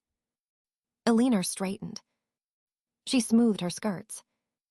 She pulled the letter from her bodice, the paper worn soft at the creases. She did not look at Vane. She looked at the window. The bars. The narrow gap at the hinge. The roof of the conservatory, a glittering spine of glass and iron, leading to the wall, the tree, the park, the road. "I am not going to Highgate," she said. Her voice was quiet, devoid of inflection. The voice of the anchor. The voice of the silent sister.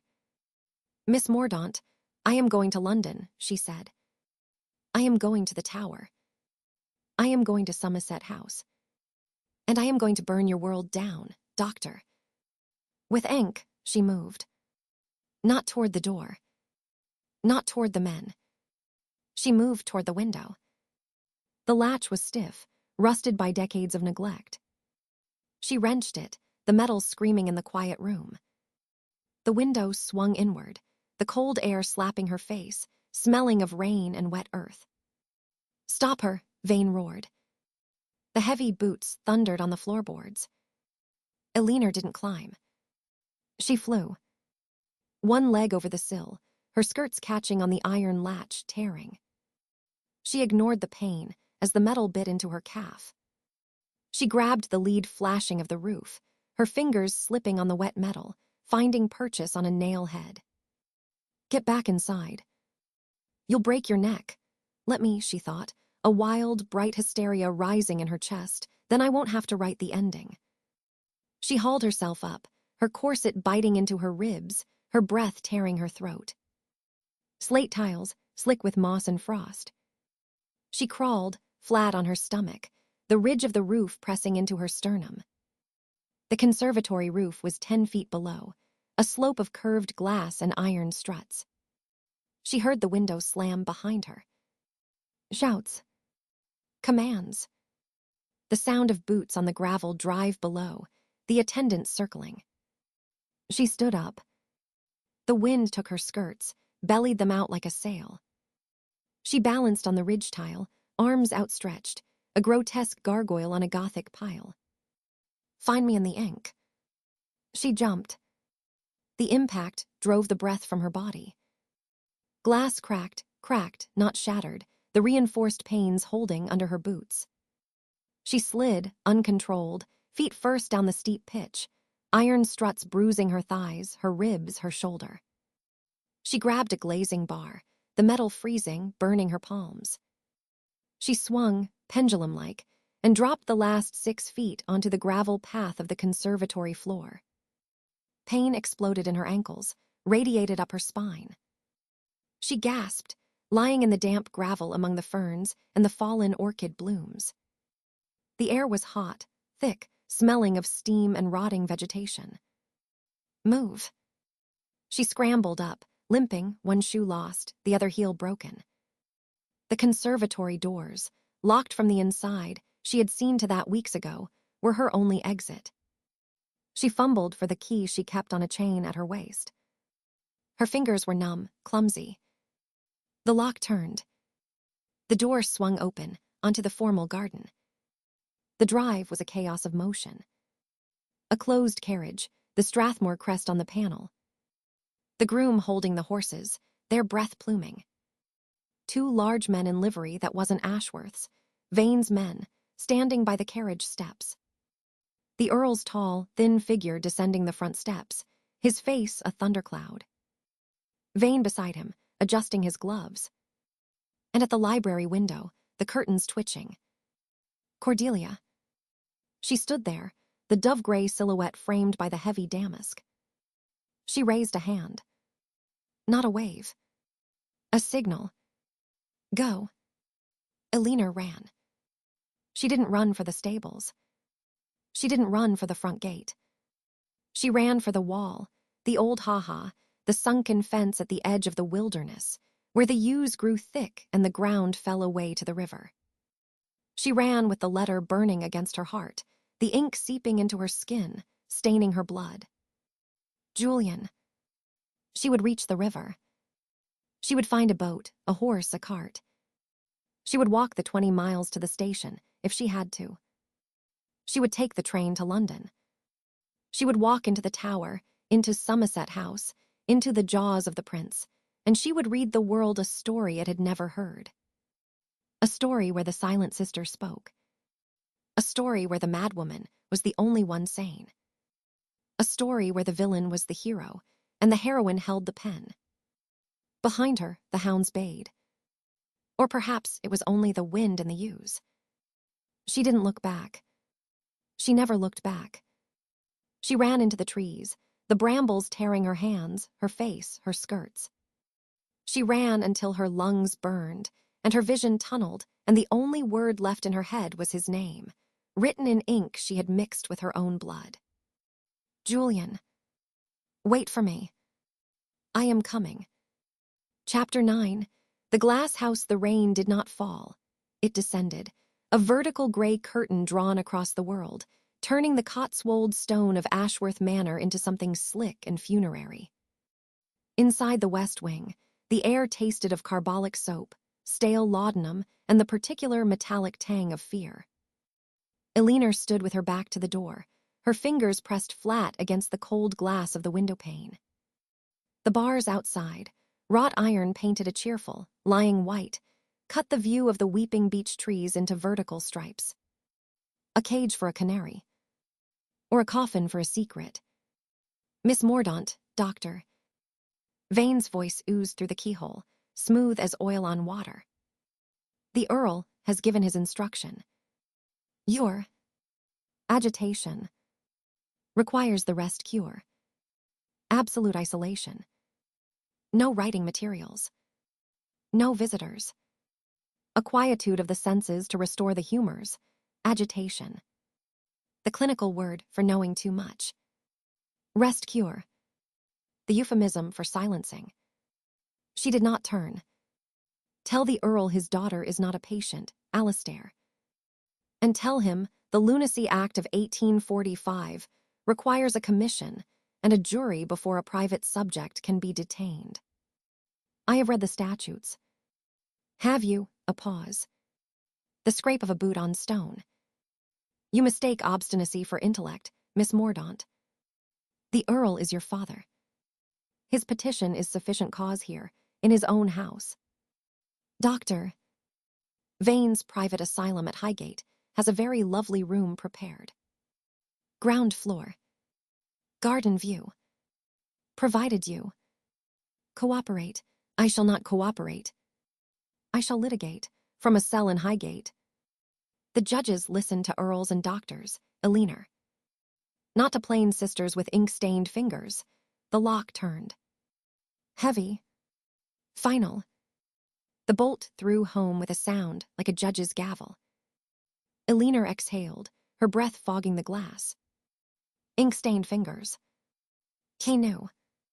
He knew about the letters, the syntax, the years of ventriloquism. They all knew now. The net was drawn. But nets had holes. She had spent 10 years weaving Cordelia's webs. She knew where the threads were thin. 50 miles east, the air was thick not with rain, but with the stench of wool, sweat, and perjury. Somerset House. The probate and divorce court. Courtroom number 3. It was a theater of cruelty, gaslights hissing above heads bowed over briefs. The public gallery packed with men who attended divorce hearings the way their fathers attended hangings, for the sport of watching a woman flayed. Lady Cordelia Mordaunt, Countess of Ashworth, stood in the witness box. She was not dying. She was not mad. She wore a gown of dove-gray silk, high at the neck, wrists covered, a single string of pearls at her throat, the armor of the righteous. Her hair, a cascade of burnt gold, was coiled with ruthless precision. Her skin was porcelain, her eyes the clear, hard blue of a glacier. She looked, in that moment, terrifyingly sane. She looked like a queen abdicating a throne she had never wanted, only to seize the Republic. And on the night of the 12th, Cordelia's voice rang out, clear and musical, cutting through the murmur of the barristers. Sir Hugo entered my bedchamber, not as a husband, for he has not been that in 7 years, but as a creditor collecting a debt. He demanded I sign the deed of separation, relinquishing all claim to my son.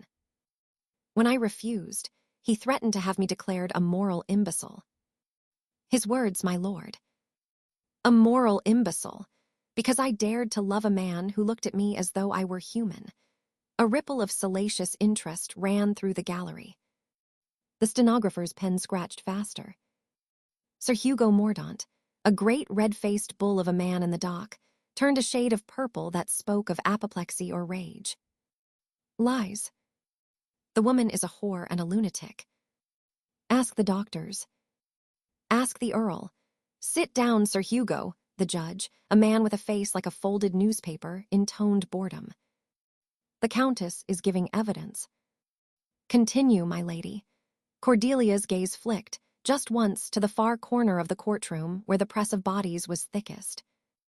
There, hemmed in by 2 Bow Street runners, stood Julian. He looked ruined. His coat was dusty, his cravat askew, the dark circles beneath his eyes carved by sleepless nights.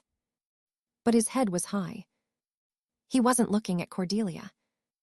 He was staring at the empty space beside the witness box, at the door at the back of the court, the door that led to the corridor, to the street, to the train line from Wiltshire. Treasonous correspondence.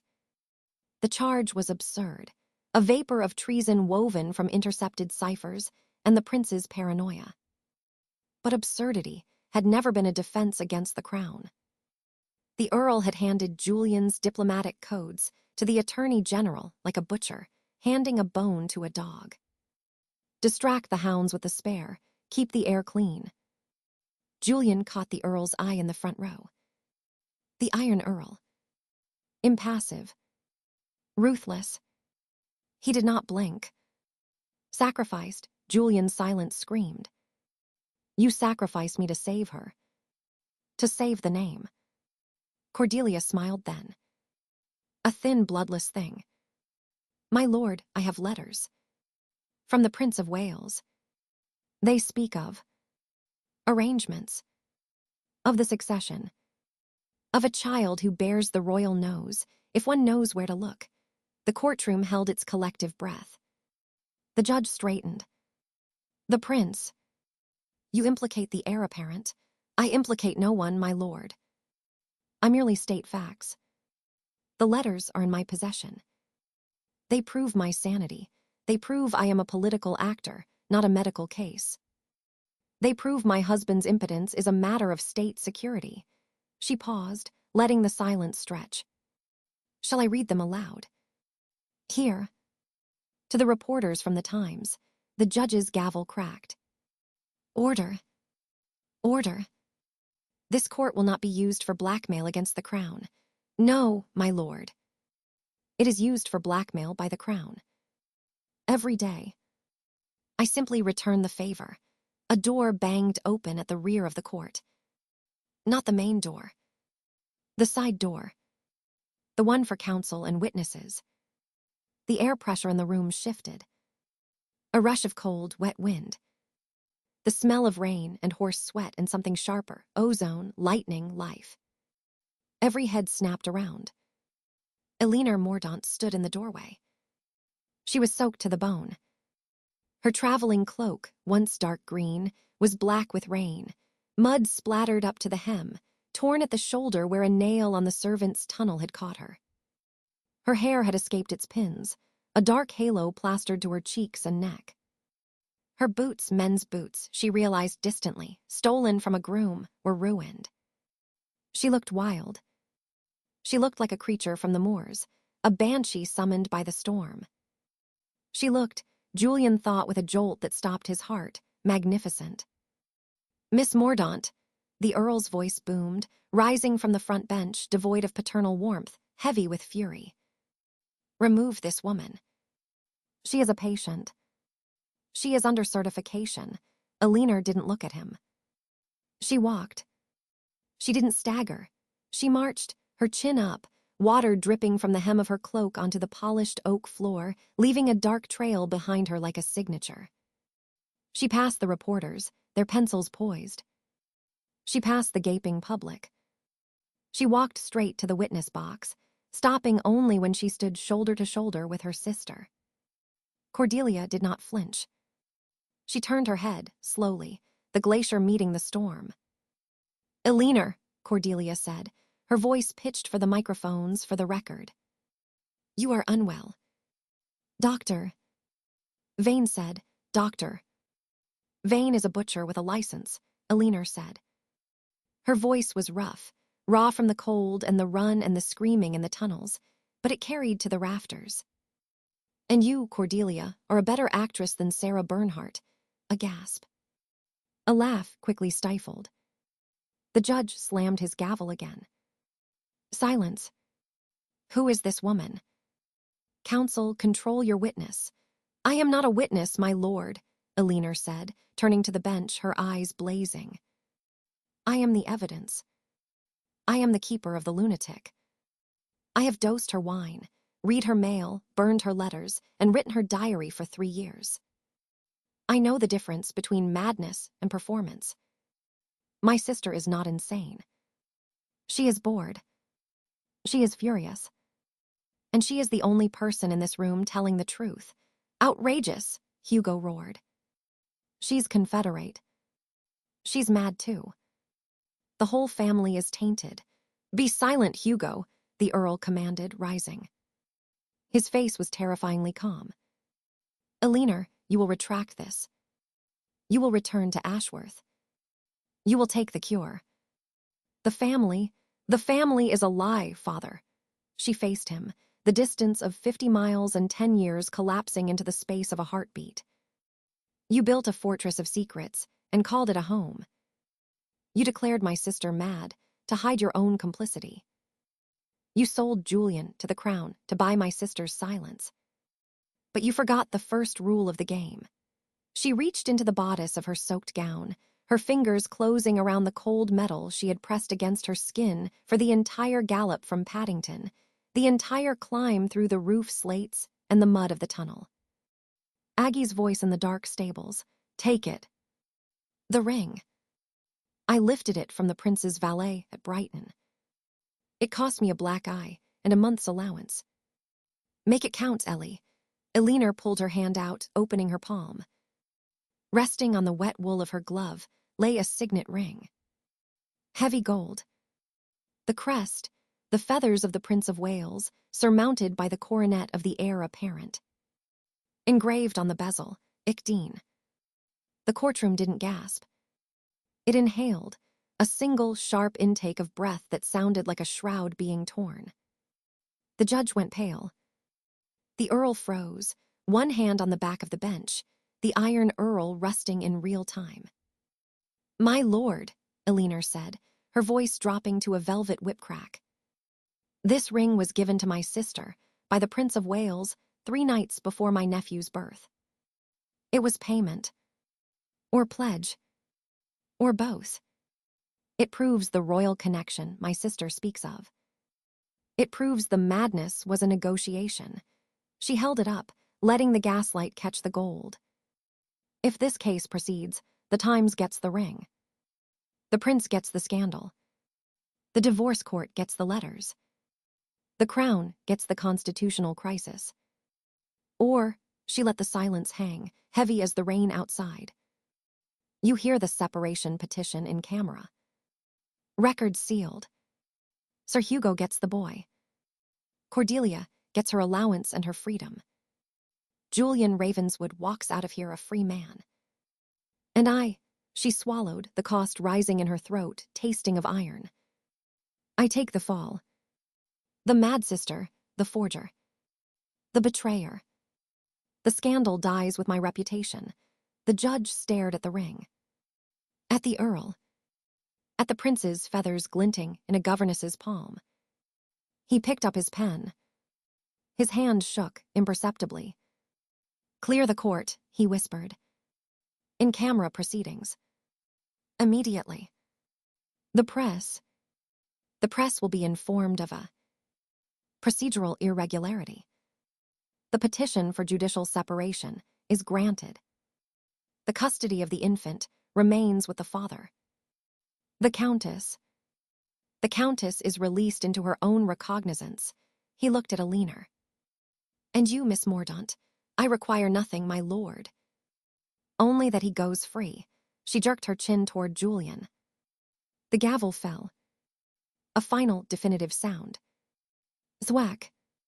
The silence that followed was louder than the storm. The corridor outside courtroom 3 smelled of dust, polish, and the sudden, sharp relief of oxygen. Julian leaned against the cold stone wall, the irons gone from his wrists, the runners dismissed by a frantic clerk of the court who had seen the ring and heard the judge's whisper. He rubbed his wrists, the skin raw. The heavy oak doors swung open. Cordelia swept out first. She did not look at him. She did not look at Elinor. She walked with the terrifying, perfect posture of a woman who had just detonated a bomb and walked away from the crater unscathed. Her maid waited at the end of the hall. A carriage waited outside. Paris waited beyond that. She paused, just for a second, level with Elinor. Her lips moved. "Thank you," she mouthed. Or perhaps checkmate. With Cordelia, they were the same thing. Then she was gone, swallowed by the London fog. The Earl followed, his spine rod straight, his face a mask of stone. He did not speak to his daughters. He walked toward his club, toward the cabinet, toward the machinery of empire, leaving the wreckage behind. Hugo Mordaunt stumbled out last, red-faced, roaring for his lawyer, already planning the appeal, the countersuit, the ruin of everyone involved. And then there were 2. Elinor stood in the center of the corridor, water pooling at her feet, the ring gone, handed to the judge's clerk, entered into evidence, sealed in the box. She was shivering now, the adrenaline fading, the cold seeping into her bones. Her hands, the hands that had written 1,000 lies, hung useless at her sides, trembling. Julian pushed off the wall. He crossed the 3 feet between them in a single stride. He didn't embrace her. He didn't kiss her. Not here. Not in the corridor of the divorce court, with the smell of perjury still thick in the air. He reached out and took her freezing, wet hands in his own warm, dry ones. He rubbed his thumbs over her knuckles, chasing the chill, a gesture so achingly tender it shattered something in her chest that the rain and the run and the rope had left intact. "You came," he said. His voice was hoarse, stripped of the cynic's drawl. "You actually came. Through the storm. The roof. The tunnels.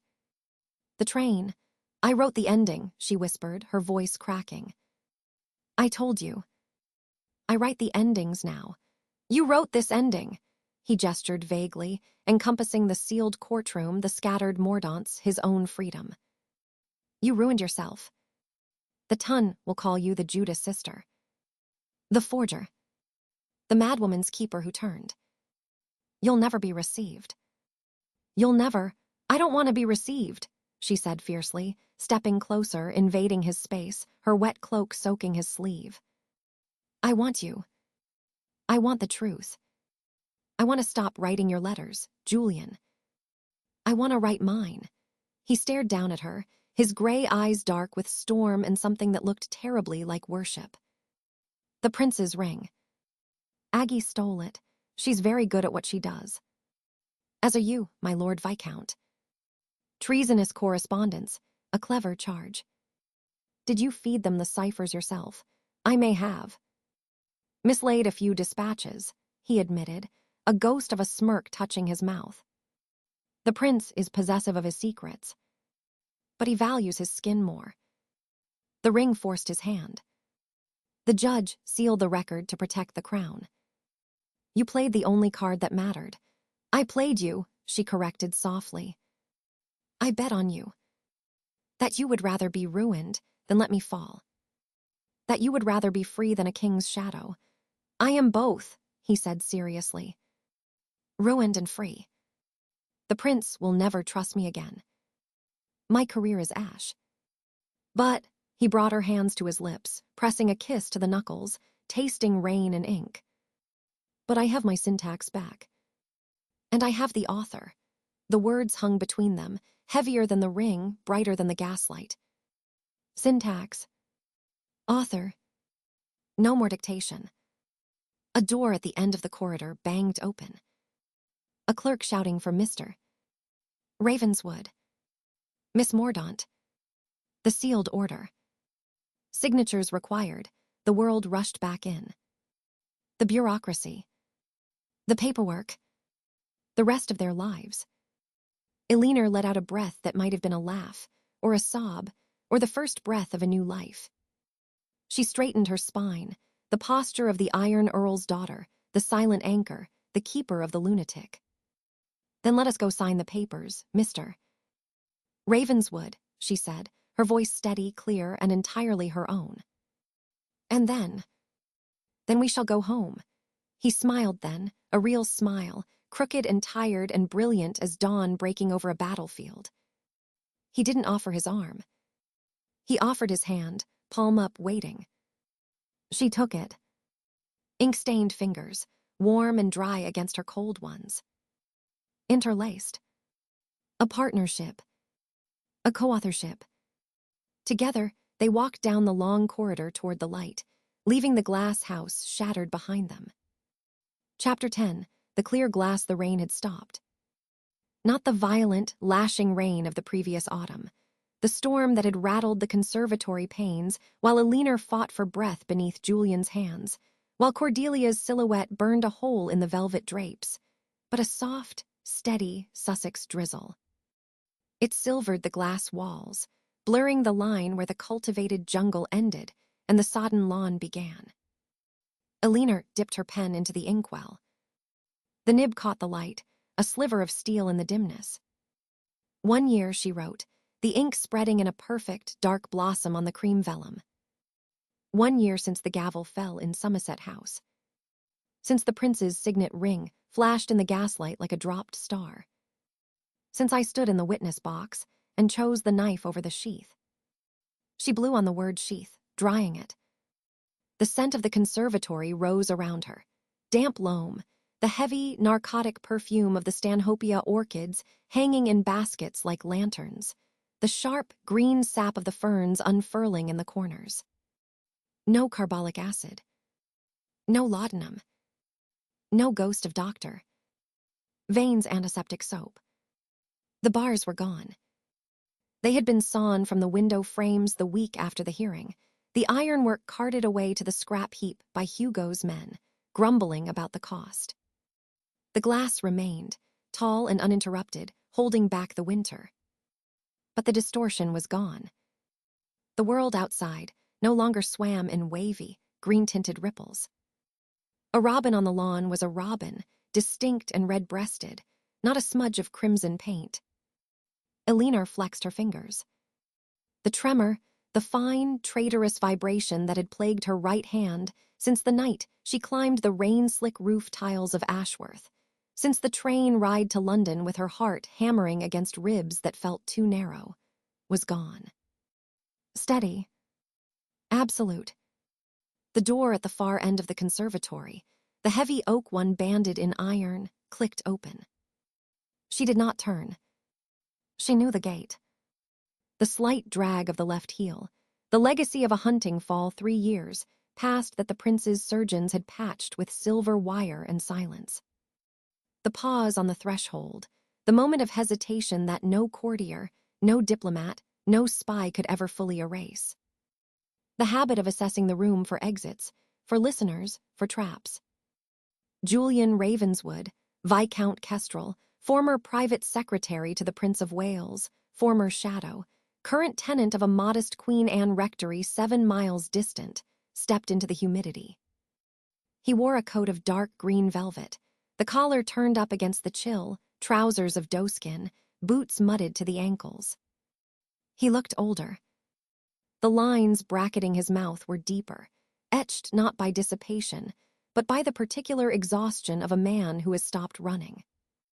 His hair, once a meticulous curtain of dark silk, brushed his collar, streaked now with threads of silver at the temples.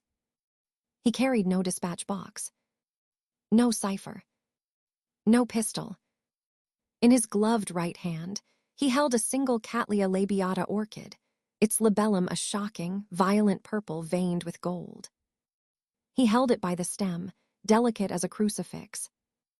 "Miss Mordaunt," he said. His voice, stripped of the lazy drawl he wore like armor at Brighton, resonated in the glass house. "The Earl's gardener informs me the Sirius is budding again." Elinor capped her inkwell. The snick of brass on glass was loud in the quiet. "The night-blooming Sirius does not bloom for the calendar, my lord. It blooms when the dark is long enough." She turned then. The chair scraped the stone flags. Julian crossed the space between them, tiles warmed by the underfloor pipes, past the bench where Cordelia had once feigned a fit, past the fernery where he had first kissed Elinor's wrist, tasting ink and rain. He stopped before her desk, a trestled table scarred by ink stains and knife cuts, piled with proofs, medical journals, and the chaotic manuscript of her anonymous treatise, The Architecture of Silence, Lunacy, Law, and the Female Subject. He set the orchid down on the manuscript. A splash of bruised amethyst against the gray print. "Cordelia sends her regards," he said. "And this. She says it flowered early in her hothouse in Passy. She claims it reminds her of the color of your temper when you discovered she had bribed the footman to lose my letters." Elinor picked up the flower. The petals were cool, waxy, heavy with the weight of their own perfection. "She is in Paris, Versailles technically. A small shade-out leased from a duck to something or other. She writes weekly. To Hugo, regarding the boy's allowance. To the Earl, regarding investments. To me," he paused, a ghost of the old rakish smile touching his eyes, but it didn't reach the corners. "To me, she sends pressed flowers and critiques of my dispatch style. She says I am too verbose. She says you were always the better writer." "She would say that," Elinor murmured. "She always claimed the title of the beautiful ruin. It requires the rest of us to be merely furniture." "She also wrote," Julian continued, lowering his voice, pulling a folded square of cream paper from his breast pocket, "that I was a fool to let a year pass without putting ink to paper for myself. She enclosed this. Said if I didn't deliver it, she would haunt my dreams in French, which is far more terrifying than English." He held it out. Elinor took it. Her handwriting. Not the slanted, elegant italic she had forged for Cordelia. The performance script, all loops and flourishes. This was her own hand. Cramped, urgent, ink-blotted. The letter she had written in the conservatory that night, the one he had kept, the one she had memorized in the dark of her locked bedroom while doctor. Vane rattled the handle. I am not hers. I never was. She had written it to him, dictated by desperation, a confession torn from the throat of the lie. You asked for my syntax. Here it is. Raw.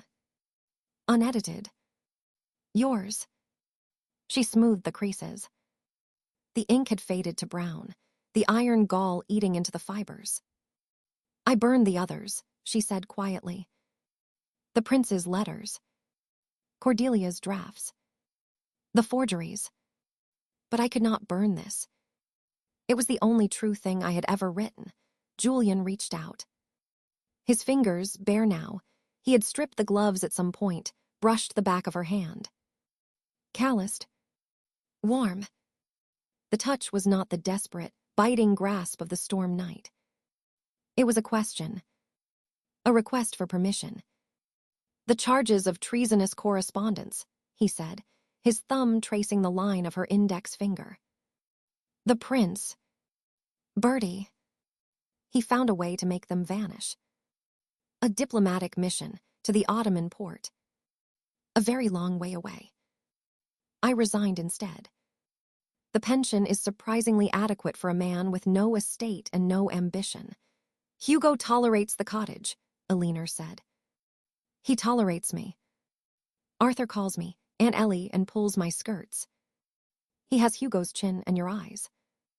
The Earl visits quarterly to inspect the accounts and glare at the orchids. He has not spoken to me of anything but the price of coal since the hearing. And your mother. Praise for my soul. She sends shawls. They are scratchy. I wear them when she visits. Julian let out a breath, a sound like a bellows exhaling. And you. The treatise, published anonymously in the Lancet and the Westminster Review. She gestured to the proofs. 3 editions. Doctor. Vane wrote a scathing rebuttal. He called me a hysterical spinster meddling in the science of men. It sold out the first print run in a week. Lady Aggie writes me letters, disguised as critiques of the plumbing in her London house. She is furious I dedicated the chapter on the rest cure to her. She loves you. She tolerates me. As Hugo does. As you, I do not tolerate you, Alina. The name. No title. No surname. Just the shape of her in his mouth. He stepped closer, invading the space of the desk, the space of the conservatory, the space she had fortified with words and silence and the heavy armor of the keeper. I have spent a year, he said, low and fierce, in a house with too many rooms and no one to argue with about the Oxford comma. I have ridden until my horse dropped. I have read your treatise until the pages fell out. I have learned the Latin names of every weed in my hedgerows, because you once said names are the only power we have over chaos. He reached into his pocket again. Not for a letter. For a pen. It was not a quill. Not a steel-dip nib. It was a fountain pen. New, expensive barrel of black-chased hard rubber, gold nib tipped with iridium. A Conway Stewart. The very latest model, smuggled from America or bought at great cost in the city. He held it out, horizontal, balanced on his palm. An offering. A sword. A key. No more dictation, he said. No more mimicking her hand. No more writing his speeches, her defenses, the Earl's lies. No more ink on another's behalf. Alina stared at the pen. The gold nib caught the diffracted light, splitting the gray afternoon into a spectrum. Your syntax, he whispered. My paper. The phrase hung in the humid air, heavy with the scent of orchids and wet earth. My paper. Not the Earl's vellum. Not the prince's cipher paper. Not Cordelia's scented billet-doux. His. A blank sheet, waiting. Alina reached out. Her fingers closed around the cool rubber barrel. It fit the groove of her hand, molded by a decade of scratching, scraping, forging, burning. She pulled the manuscript toward her. The top page was blank, save for the header she had ruled in pencil, Chapter 1. She uncapped the pen. The mechanism clicked, a soft metallic snick like a lock turning or unlocking. The nib touched the paper. No scratch. No drag. A perfect, fluid line of black. The rain had stopped. She wrote it. The first line of the outline. The truth. Julian moved around the desk. He didn't sit. He leaned against the edge, hip pressing against the oak, close enough that the heat of him seeped through her wool skirt, that she smelled rain and tobacco and the faint, sharp scent of shaving soap, sandalwood, no longer the prince's favored bergamot. He read as she wrote. His breath stirred the hair at her temple. Not the violent, lashing rain of the previous autumn. He writes in the margins, she murmured, not looking up. A habit. Bertie hated it. Said it made the dispatch look untidy. I am not Bertie, Julian said.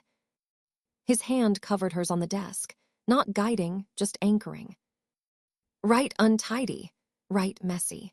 Write the truth until the ink runs dry, blurring the line where the cultivated jungle ended and the sodden lawn began.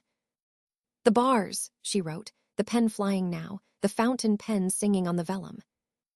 The bars were gone. They had been sawn from the window frames. She wrote of the robin, of the tremor stilled, of the orchid, bruised purple on the gray proof pages, of the year that had stretched thin and silent between them, a bridge built of letters posted from Versailles, and a cottage on the estate's edge.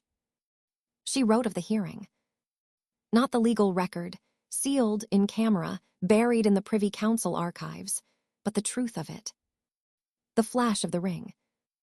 The judge's face, gray as the London fog. Cordelia, radiant in morning silk, speaking with a voice like a bell, my lord, I am not mad. I am merely inconvenient. And a leaner, standing beside her, the betrayer, the savior, saying she is the best actress on the London stage, and I her prompt. She wrote the moment in the corridor after. Julian, pale free. Eleanor, ruined whole. You saved me, he had said, his hand on her elbow, the only touch allowed in the glare of the gaslights. I wrote the ending we needed, she had replied. It is the only thing I have ever owned. The pen slowed. The ink pooled, a tiny black mirror reflecting the conservatory glass. She wrote the last line. The world outside no longer swam in wavy, green-tinted ripples. A robin on the lawn was a robin, distinct and red-breasted, not a smudge of crimson paint. The glass was clear. And for the first time in 26 years, the reflection in it was her own. She capped the pen. The click was final. A period. Silence settled back into the conservatory, heavy and sweet. The Stanhopea released a sudden, potent cloud of fragrance, vanilla and cloves, triggered by the shift in light as the sun broke through the clouds, a sudden, violent gold striking the glass.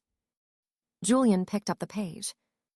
He read it slowly, his thumb brushing the wet ink, smearing the N in own. He didn't compliment the prose. He didn't critique the syntax.